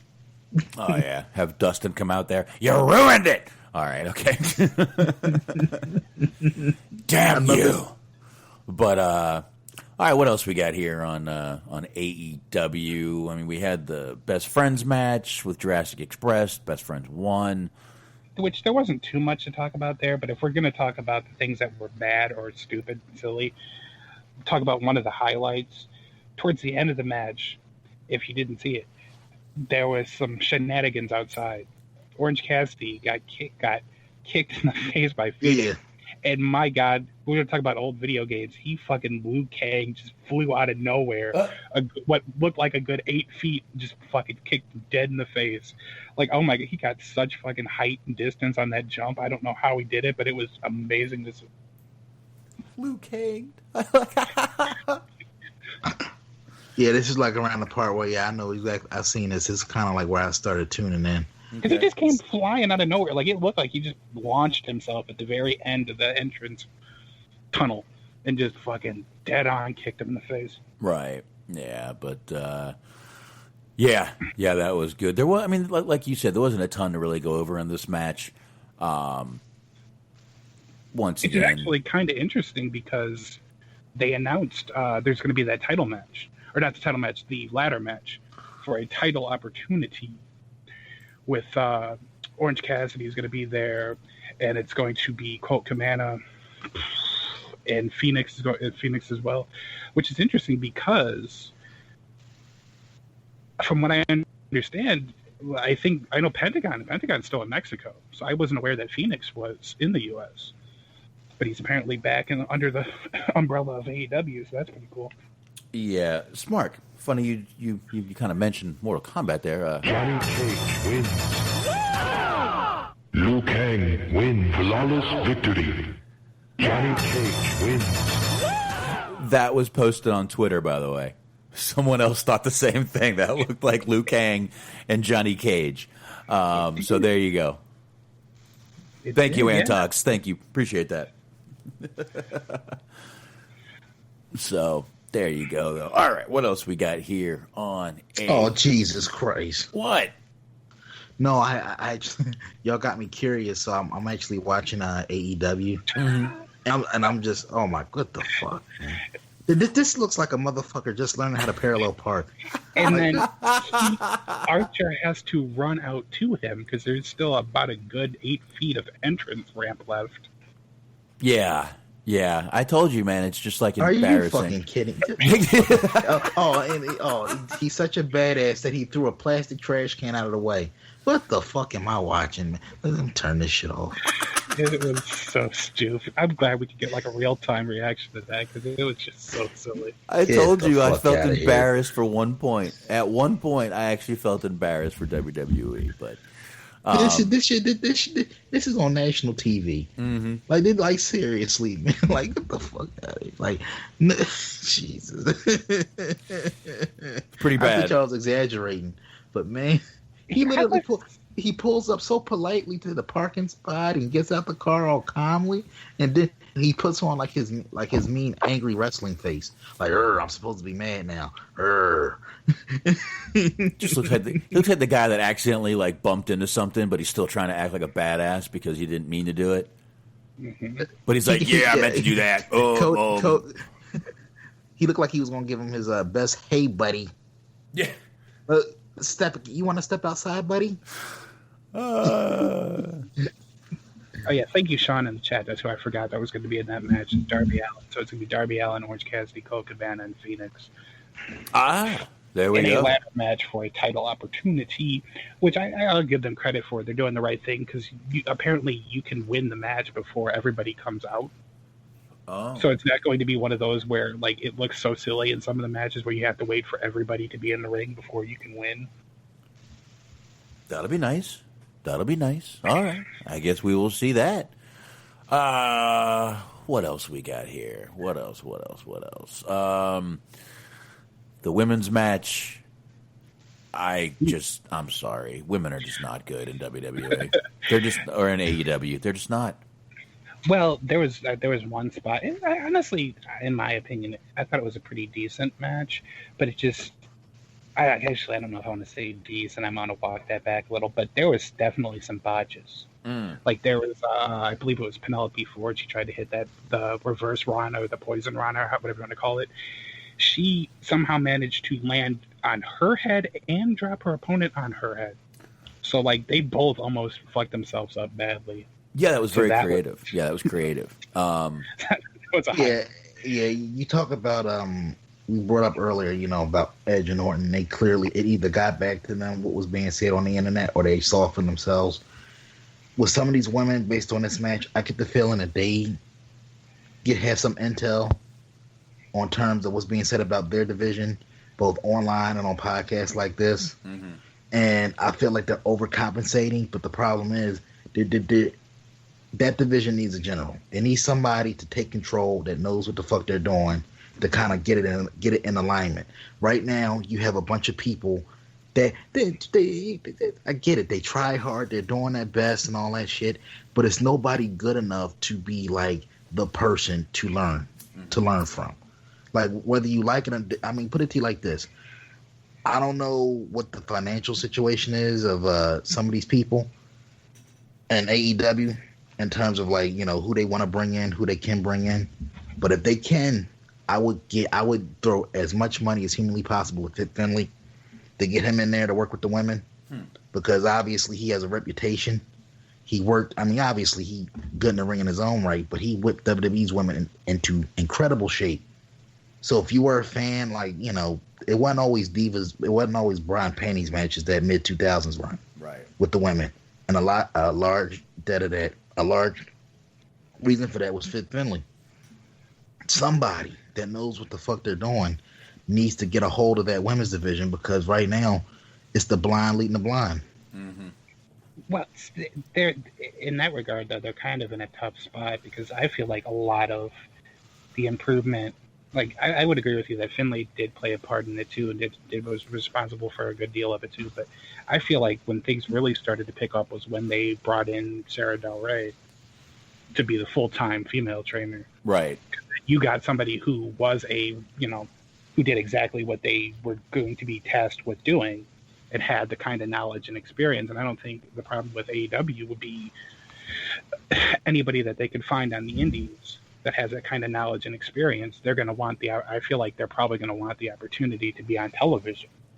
Like, maybe if they can work out something with Kong to make her a trainer, like, they could probably benefit from that. But I can't think of anybody else who has been on the independent scene long enough that wouldn't want to also be on television. So I don't think they would be able to train the people, you know, the same way that Del Rey did. Yeah, and Christopher Kane is bringing up that Sheeta is great. I agree, Sheeta is good, but you can't just have one. And yeah, I like her too. I think she's probably the best one that they have there. I agree.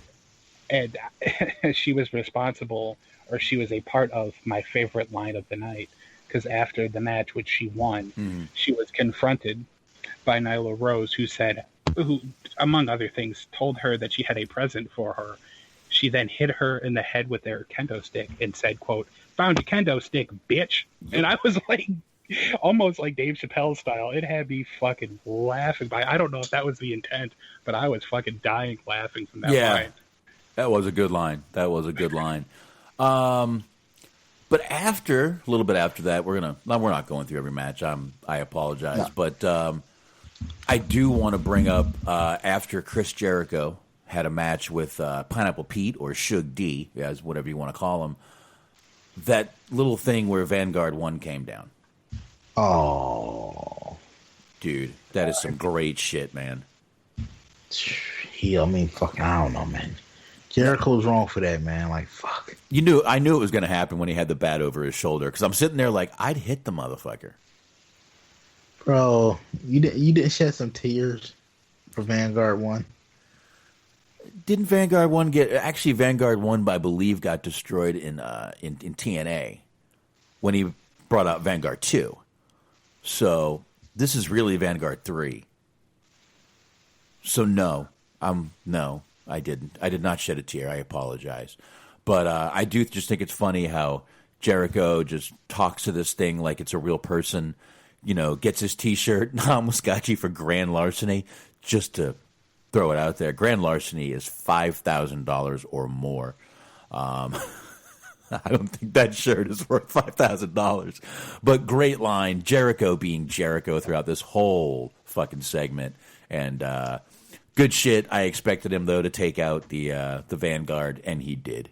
It was great shit, though. And Matt Hardy did come out at the end and mourned the loss of Vanguard 1. Yep. Yeah, like I said, it was what I mean. I'm glad we finally got a payoff to the Pineapple Pete little That was like that. Once again, it was a goofy little thing, but they built it up like a couple weeks on television. Gave him some promo time, and I was actually kind of surprised that it turned into a squash match. I thought it would have been a little competitive because Jericho does have that rep for being semi-competitive with people that you wouldn't think should be in his same league. Yeah, that match started late though. If you looked at the time, so yeah, I mean, I didn't think it was going to be competitive until I saw that they gave him a little bit of a video package, which kind of made me think that maybe there's something a little bit more to this. But I mean, who knows? It's not over yet, or it might not be over yet. It might just be more of a way to kind of build sympathy for him and kind of build him as an underdog type if they plan on using him more in the future.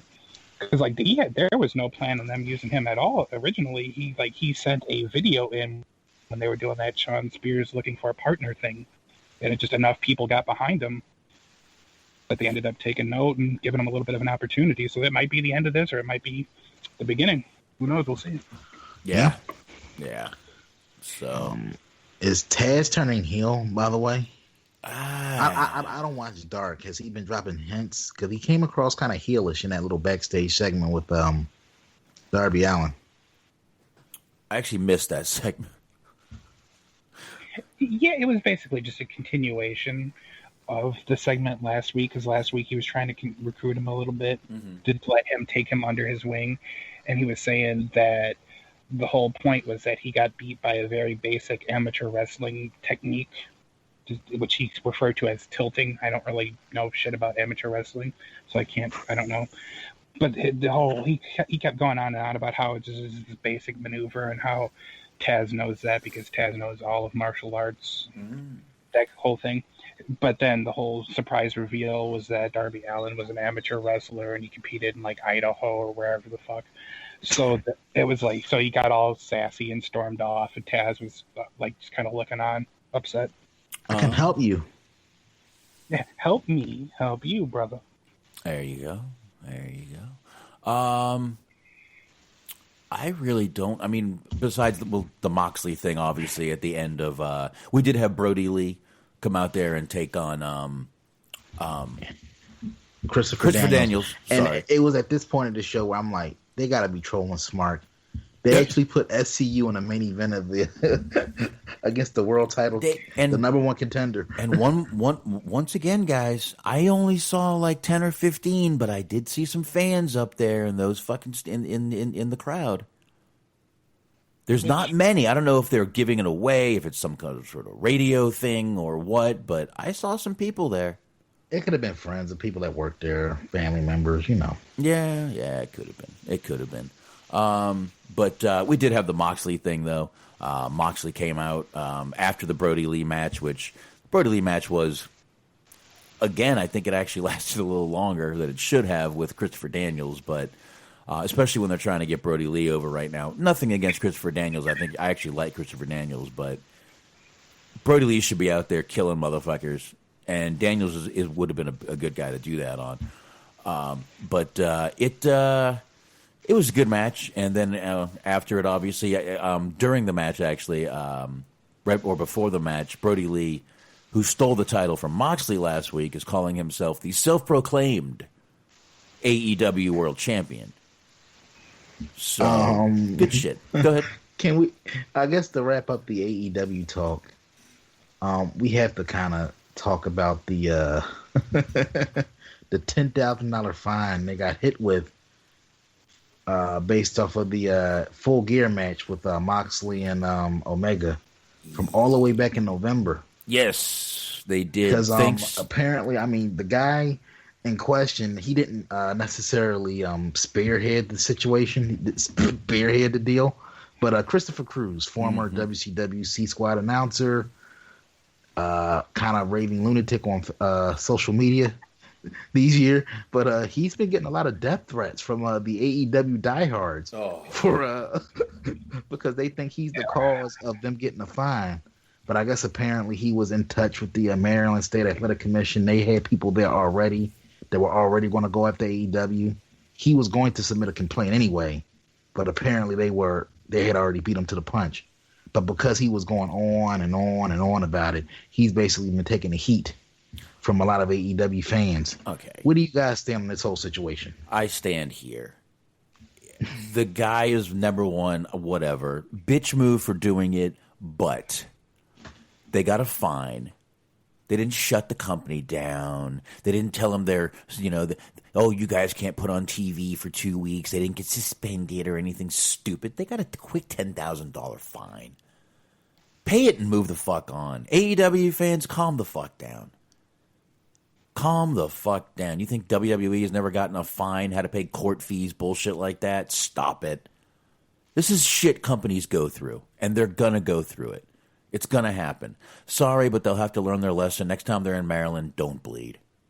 Done. Done. But I guess we know who's willing to go pay the money to get shit done. Because if you remember, I want to say it was like over a decade ago. Remember when Stephanie and Vince had that father-daughter match? Mm-hmm. Vince basically had to grease the palm of the local government for that match to go down.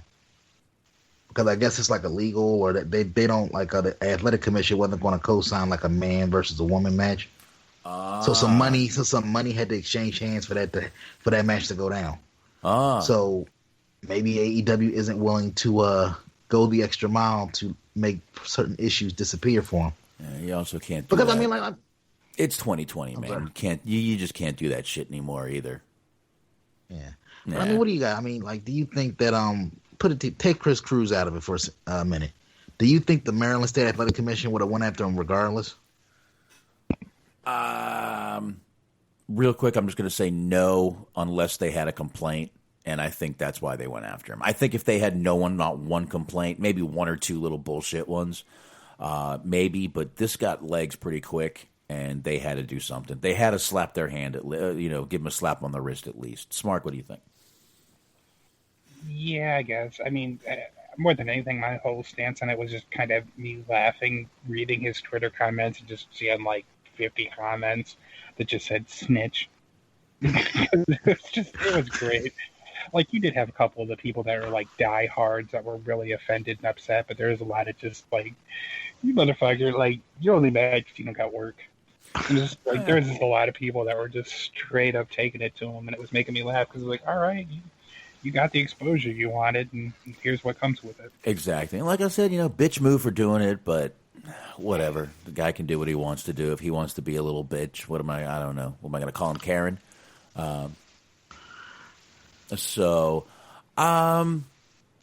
guess we're done with AEW, and I guess we can get into the last story, guys. What do you think here?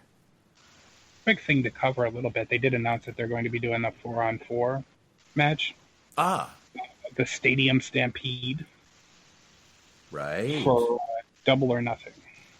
All right. That'll be good. The Inner Circle and the Elite versus Matt Hardy, and it's going to be held on a football field, apparently.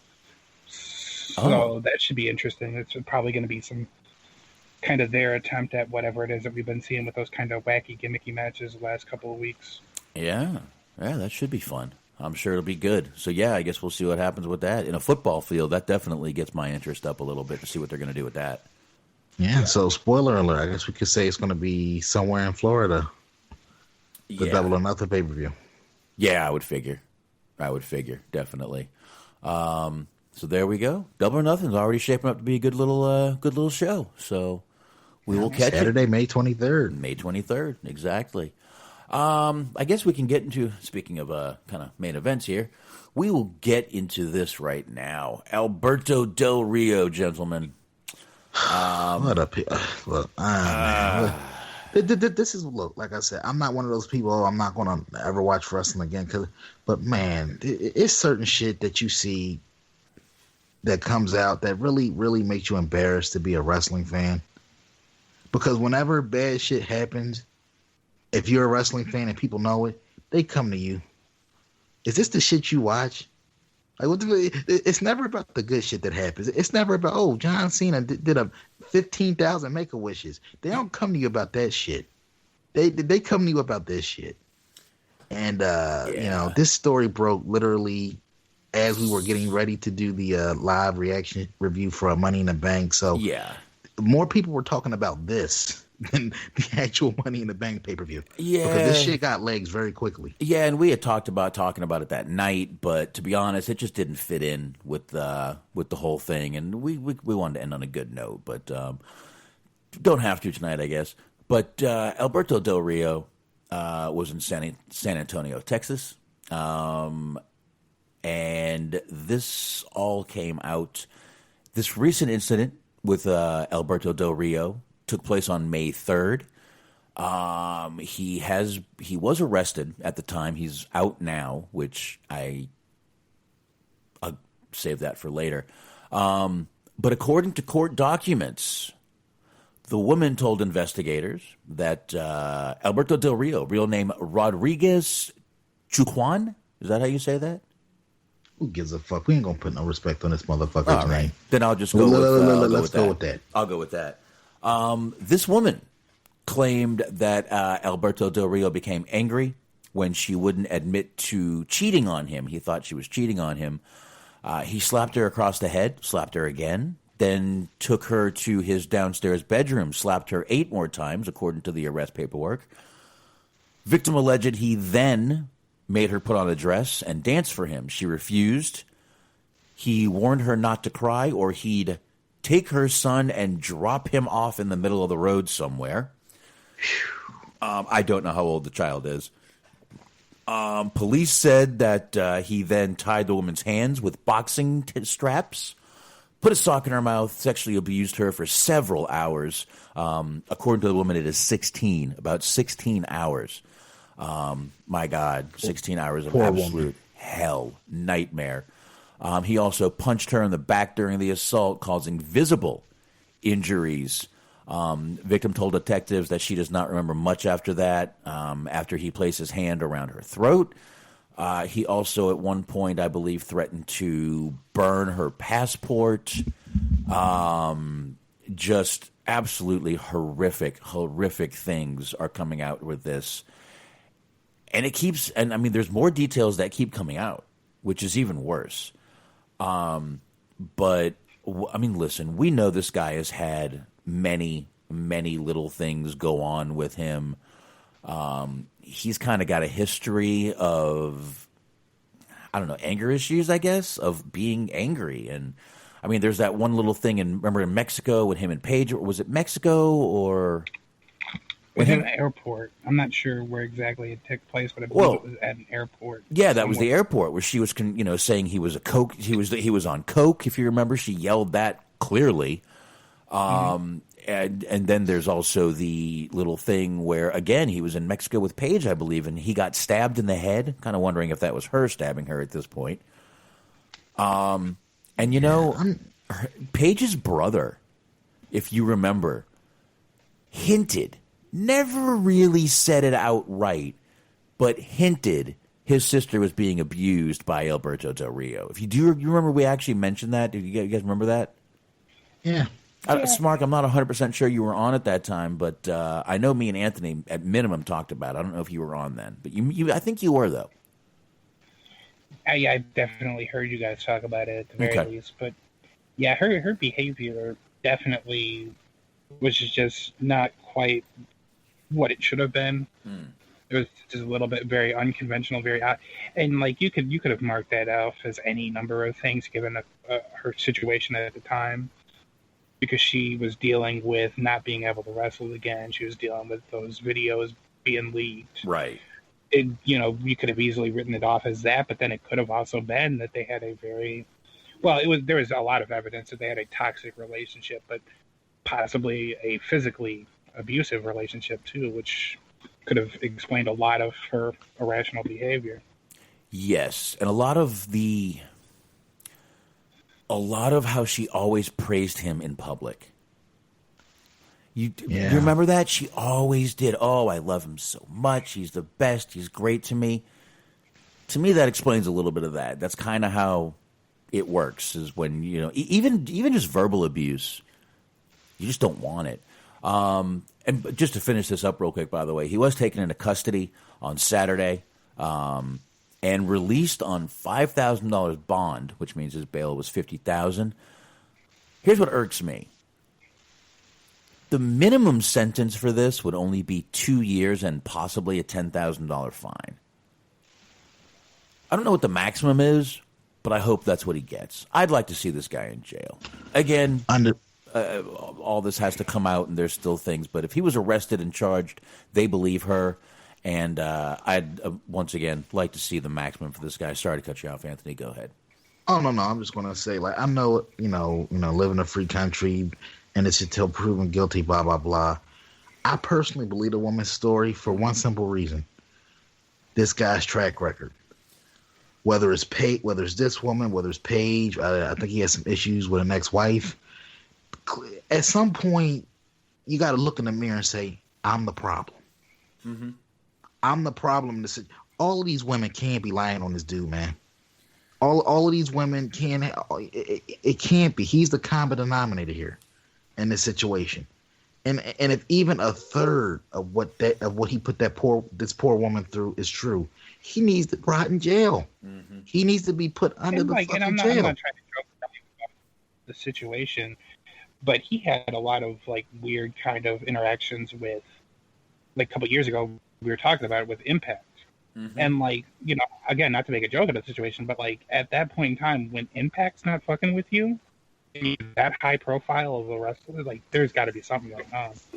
Yeah, because Impact suddenly got rid of him out of nowhere.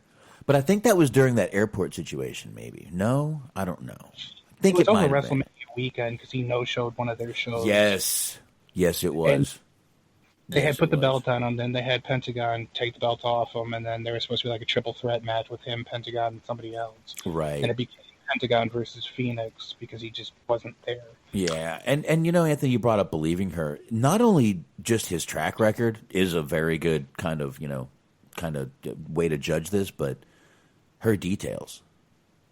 She's not just saying, "Oh, I don't know, he hit me." She's saying he hit me this many times after he started choking me. I don't have much memory because once again, you sort of go into that fight or flight survival mode.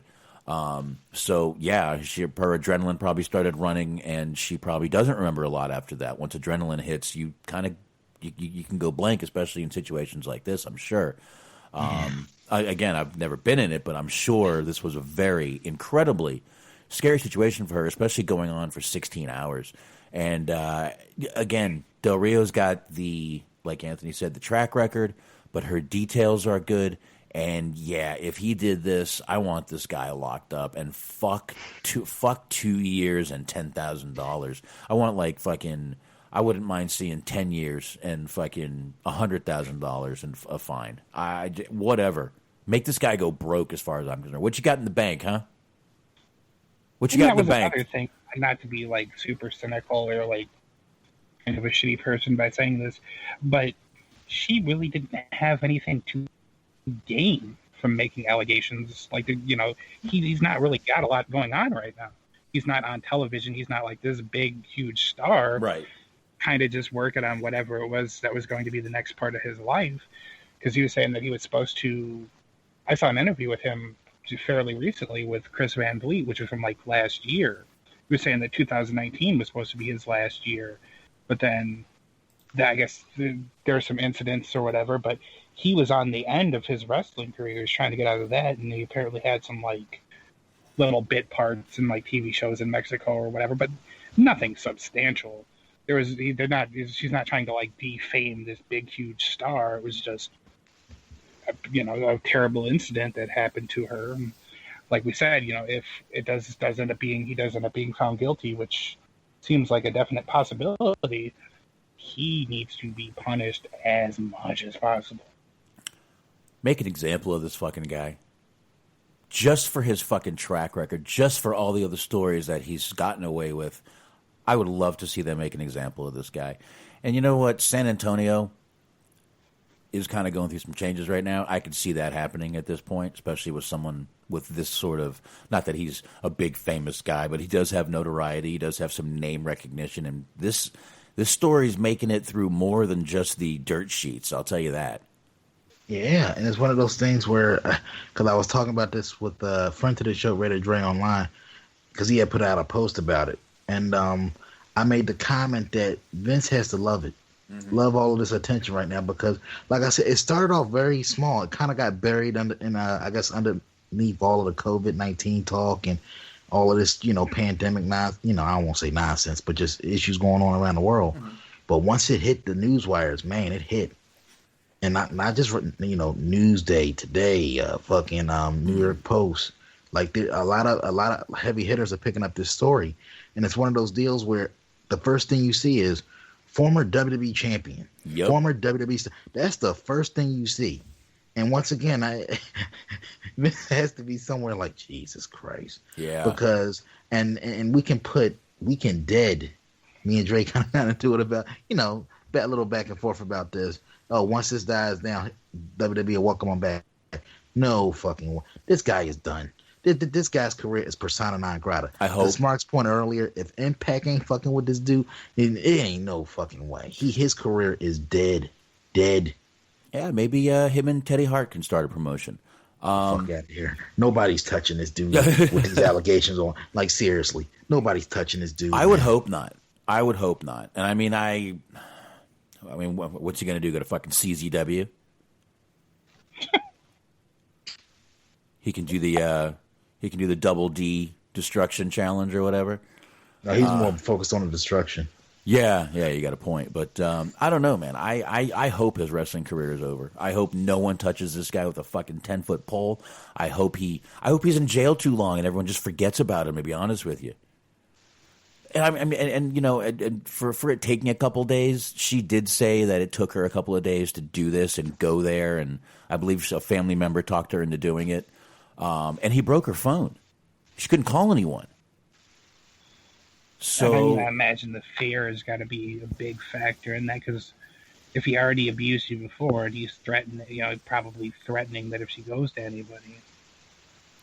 Yeah. Well, it's what do they call it? The battered wife syndrome, where the cops will come and for the 100th time the woman's going, "It was my fault. I didn't mean to say it. It's not her fault. The guy's an asshole, plain and simple. And this guy is a fucking asshole, plain and simple. And the scary part think about this, he had this woman hemmed up for 16 plus hours. Mm-hmm. Makes you want, where was the kid in all this? Seriously, that's what kind of has me like, where was he in all of this? Is he in another room? Hopefully he was far, far away from this shit, because if not, that kid's gonna need therapy for the rest of his life. Yeah, hopefully the kid was not in the house. I don't know if that was part of the story, but I don't know. It was hard to read the whole thing anyway. Just seeing what he did to her was just cringeworthy, disgusting, horrible. And if maybe she exaggerated one or two things, if she did, I got a feeling she didn't.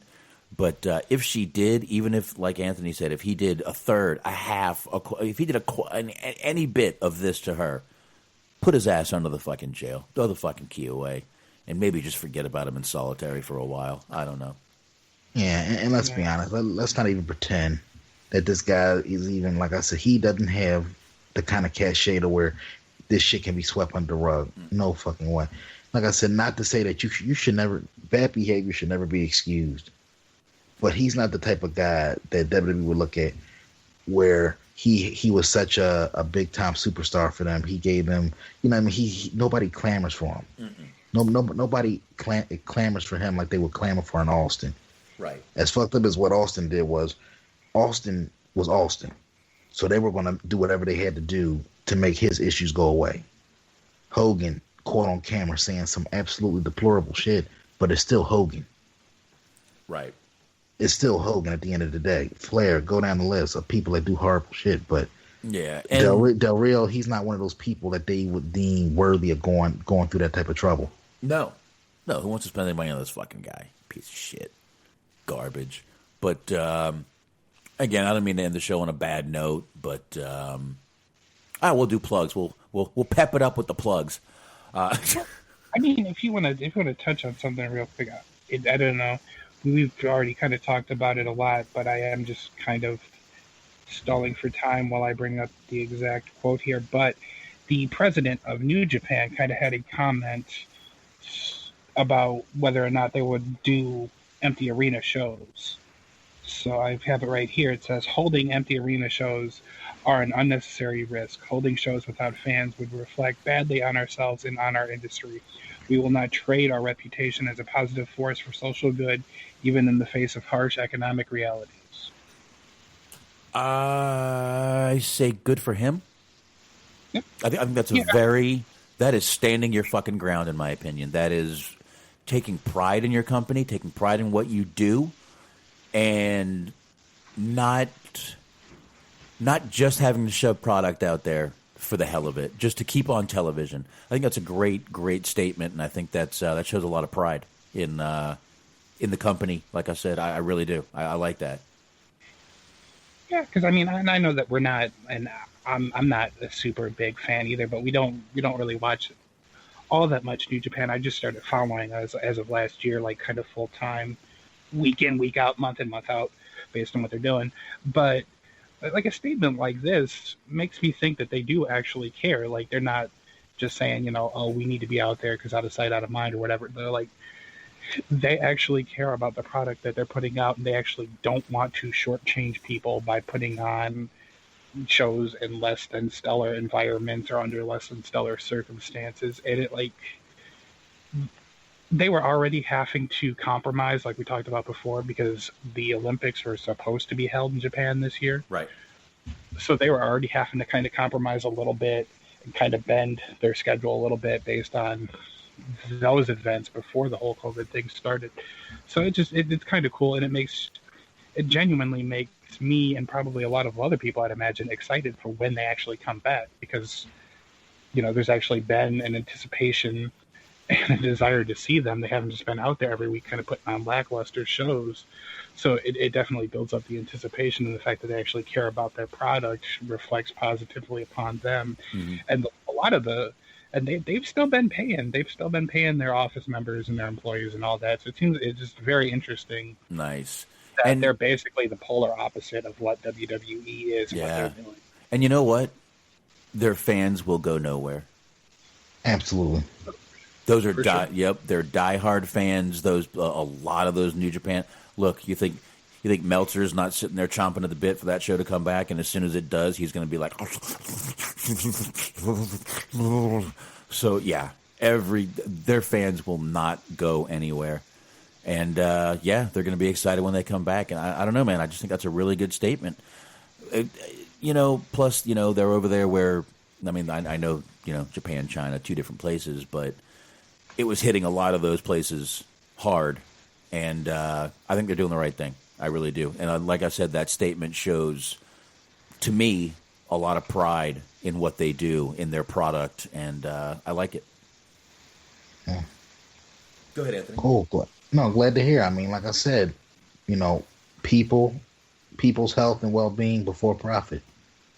And I feel like even if that was just like PR spin, a PR statement, it was the right kind of statement to put out, because guess what? When things get back to normal, or whatever the new normal is going to be, those people will come back. Yep. Those people will come back in droves. One, because people just want something to do. They want to actually go, get out of the house. Yeah. Number one. And number two, like I said, they're going to be like, you know what? I like this shit. I missed it. I missed that live experience. And I feel like absence in a lot of cases makes the heart grow fonder, as opposed to being reminded constantly, especially when you watch Raw and SmackDown, of what we're going through. Right. Because the product comes across so sterile and so like, and I just real quick, I got to say that they need to tell people to just ease up with playing to the camera. And I'm not playing to the camera. I mean, playing to people that aren't there. Uh-huh. Play to the camera all you want, because I get it. You're working for the viewers at home. But coming out and actually looking around like it's people, that's fucking stupid, bro. Cut that shit out. Yeah. Yeah, I figured they'd be used to it by now, but I don't know.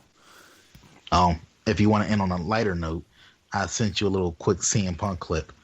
It's about a minute. I actually have that. Here we go. We can do that. I had it on the Friday one, but I can play it now. Let me move it over to here so I know we talked about it. News Wednesday. CM Punk on Bob Holly and Eddie Guerrero. Here we go. Holly punched me in the eye as hard as he can on my first Christmas loop. That's not nice. No, it wasn't. I love Bob, though. So, man, that business needs more guys like him right about now. What do you mean? I just mean there's nobody in that locker room that, to me, there's nobody in that locker room that's in a good way an enforcer. Okay. Nobody's going to pick up the locker room. Right. You know what I mean? Nobody's going to clean up after themselves. They just destroy stuff. It was happening when I was there. I was the guy that was picking stuff up, and that's because, Eddie Guerrero always told me, hey, pick up the locker room. Yeah, can you pick up the locker room before you go? And I'd be like, yes, sir. You know what I mean? What do you mean pick up the locker room? Like clean it up? Yeah. Okay. Yeah, there's a lot of slobs. Yeah. Just leaving their... Yeah, I see guys take their wrist tape off and just throw it on the ground. Wow. You know what I mean? Right next to a garbage can, stuff like that. So if you had a guy like Bob in the locker room, you're not trying to do that shit. I feel like that whole segment was dedicated to Miz. Oh, I'm sorry. I just am I wrong? Real clip. That clip was from 2016, September 2016. So it's not a newer clip, but it is funny what he said about Bob. Now, Bob Holly, if you read his book, actually praises the hell out of CM Punk. They're friends, so that's why he said, but I love Bob Holly, but. I can see that, and I can see Eddie Guerrero being that kind of guy, especially after we just heard all that stuff on the Benoit thing about the kind of guy Eddie was. I could definitely see him being like, hey, clean this. Could you help me, clean this shit up? This is disgusting, and we shouldn't leave it like this. We're better than this. So definitely makes sense, and I could 100% see Eddie doing that. Absolutely. Mark, any thoughts on that? Sure, yeah. But I think some of that, like we were talking about just with New Japan, like the way that Japan handles things and the way that, Eddie Guerrero came up with his family and the kind of history of, Lucha Libre, wrestling Mexico and things like that, like there's just a certain respect there.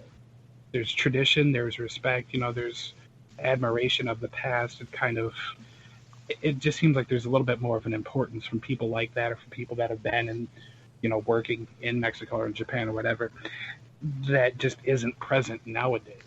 And I don't want to be the super old-timey Jim Cornette style guy that thinks everything should be done in the old school way, but there is something to be said for having a kind of a reverence and a respect and a pride in what you do. Mm-hmm. And that's not always present in some guys or in some promotions or kind of some of the newer crop of guys. It's still there with some of them, but now others are just kind of like, who gives a fuck? And it's like, well, after a while, not giving a fuck kind of reflects on the product you put out there too. Yeah, definitely. Plus, you want to leave a good, it's just like part of, I'm assuming when they say pick up after yourself, you don't want to be a slob. That's reflective on you. Mm-hmm. And also B, that's a building you want to come back to theoretically to make money. If you leave it like shit, they're not going to be as inclined to want to book WWE performers again because they're like, every time we book these motherfuckers, they leave this place look like a fucking pigsty. Yeah, and I hate people that are like that. Oh, someone else will clean it up. Yeah, well, you could too, dipshit. Yeah, and I'm sorry, dude. You're a piece of shit if the trash can is right there and you still toss your shit on the floor. Yeah, I'm sorry. It's like when I see someone... That's a piece of shit. No, it's like when I see someone throw fucking something out their goddamn window. I wish I could shoot at those people. I don't, but I wish I could. Anyway, yeah. Got anything else, or save everything till Friday and let's wrap it up? On a quick note, it's not a lot to talk about, but just on the Punk note, I was watching a little bit of backstage that they did yesterday because they did the whole WrestleMania 3 thing, and they had Ricky Steamboat, and I won't do it. I want to do it, but I won't do it. I won't sing. But they had Ricky Steamboat on there, and it was really cool if you're a fan of him or if you're a fan of Punk. It was him and Renee Young and I think Booker T or whatever, but it was very cool to see Punk knowing the kind of curmudgeon-y asshole that he is a lot of the time. to see him talk to Steamboat, because there's just such a reverence and such a respect for everything that Steamboat did. And he was talking to him like he was still kind of just coming out of wrestling school. Like, he could tell that he still very much thought very highly of him and very much respected him. So if you get the opportunity, you have the time to kill or whatever, I would recommend at least watching that little portion, because I didn't watch all of Backstage. I just watched that segment. But it was just cool to see, like I said, somebody who's just known for being such a dick, and I mean that in the best possible way, to see him so positive and respectful and just appreciative of some of the best people that have come before him. Yeah, I might need to check that out. I'm a big Steamboat fan anyway, so I'll probably check that out. They were talking about him and Savage, and he was showing some of his mementos, so it's cool if you're a Steamboat fan. Nice. Yeah, and I have it ready for Friday, but I guess apparently he reviewed the new ice cream bars. Well, I'm sorry, not technically they're ice cream sandwiches, because if you remember, a big part of his push in like 2011, 2012 was he was trying his damnedest to get WWE to put those damn ice cream bars back out. Yes, he was. Which I was hoping he won that battle, because those things were fucking amazing as a kid. That chocolate background with the cookie. Never had one. I always wanted one. I did when I was little. And they sold them up to like the mid 2000s, so they were around for a long ass time. Yeah, they were. But there we go. We'll save that for Friday. And on that note, guys, let's go ahead and get on out of here. I got to be up very soon. So there we go. Once again, guys, don't forget to check out Nuclear Heat Graphics. That is nuclearheatshop.com. Check out chairshottees.com and clotheslined with a D media.com. You will find all of Shaheen's stuff over there, all his art, all his media, all of it. And don't forget, you want to listen to the High Marks and, of course, Bobby Anthem, Bobby Blades, Inhuman Experience. And while you're at it, definitely want to listen to Eric, Doug, and Daniel over there on the Unscripted Wrestling Podcast. And Stephen Milan, we appreciate you, buddy. Letterboxd, that's boxd.com/Stephen Milan. Use 2 L's with Milan. He's over there reviewing films. Definitely go check those out. And don't forget, subscribe, rate, review, follow. Follow us on Spreaker. You can also subscribe to us on YouTube. Definitely do that. You can even get us on Facebook. Facebook.com/DirtSheetDudes. And Stitcher, iHeartRadio, Spotify, Google, TuneIn, Player FM, and wherever you get podcasts. Anthony, you know what to do. Bottom Line Pro Wrestling Podcast, Jason Clark and Rant Time with Ray. Download, subscribe, share, review. Available on Spotify, Stitcher, iHeart, wherever you get your podcasts. Check them out. There you go. Smart, we will see you Friday. Anthony, I'll see you Friday. Chat room and everyone else downloading, we will see y'all Friday night. Later. See ya!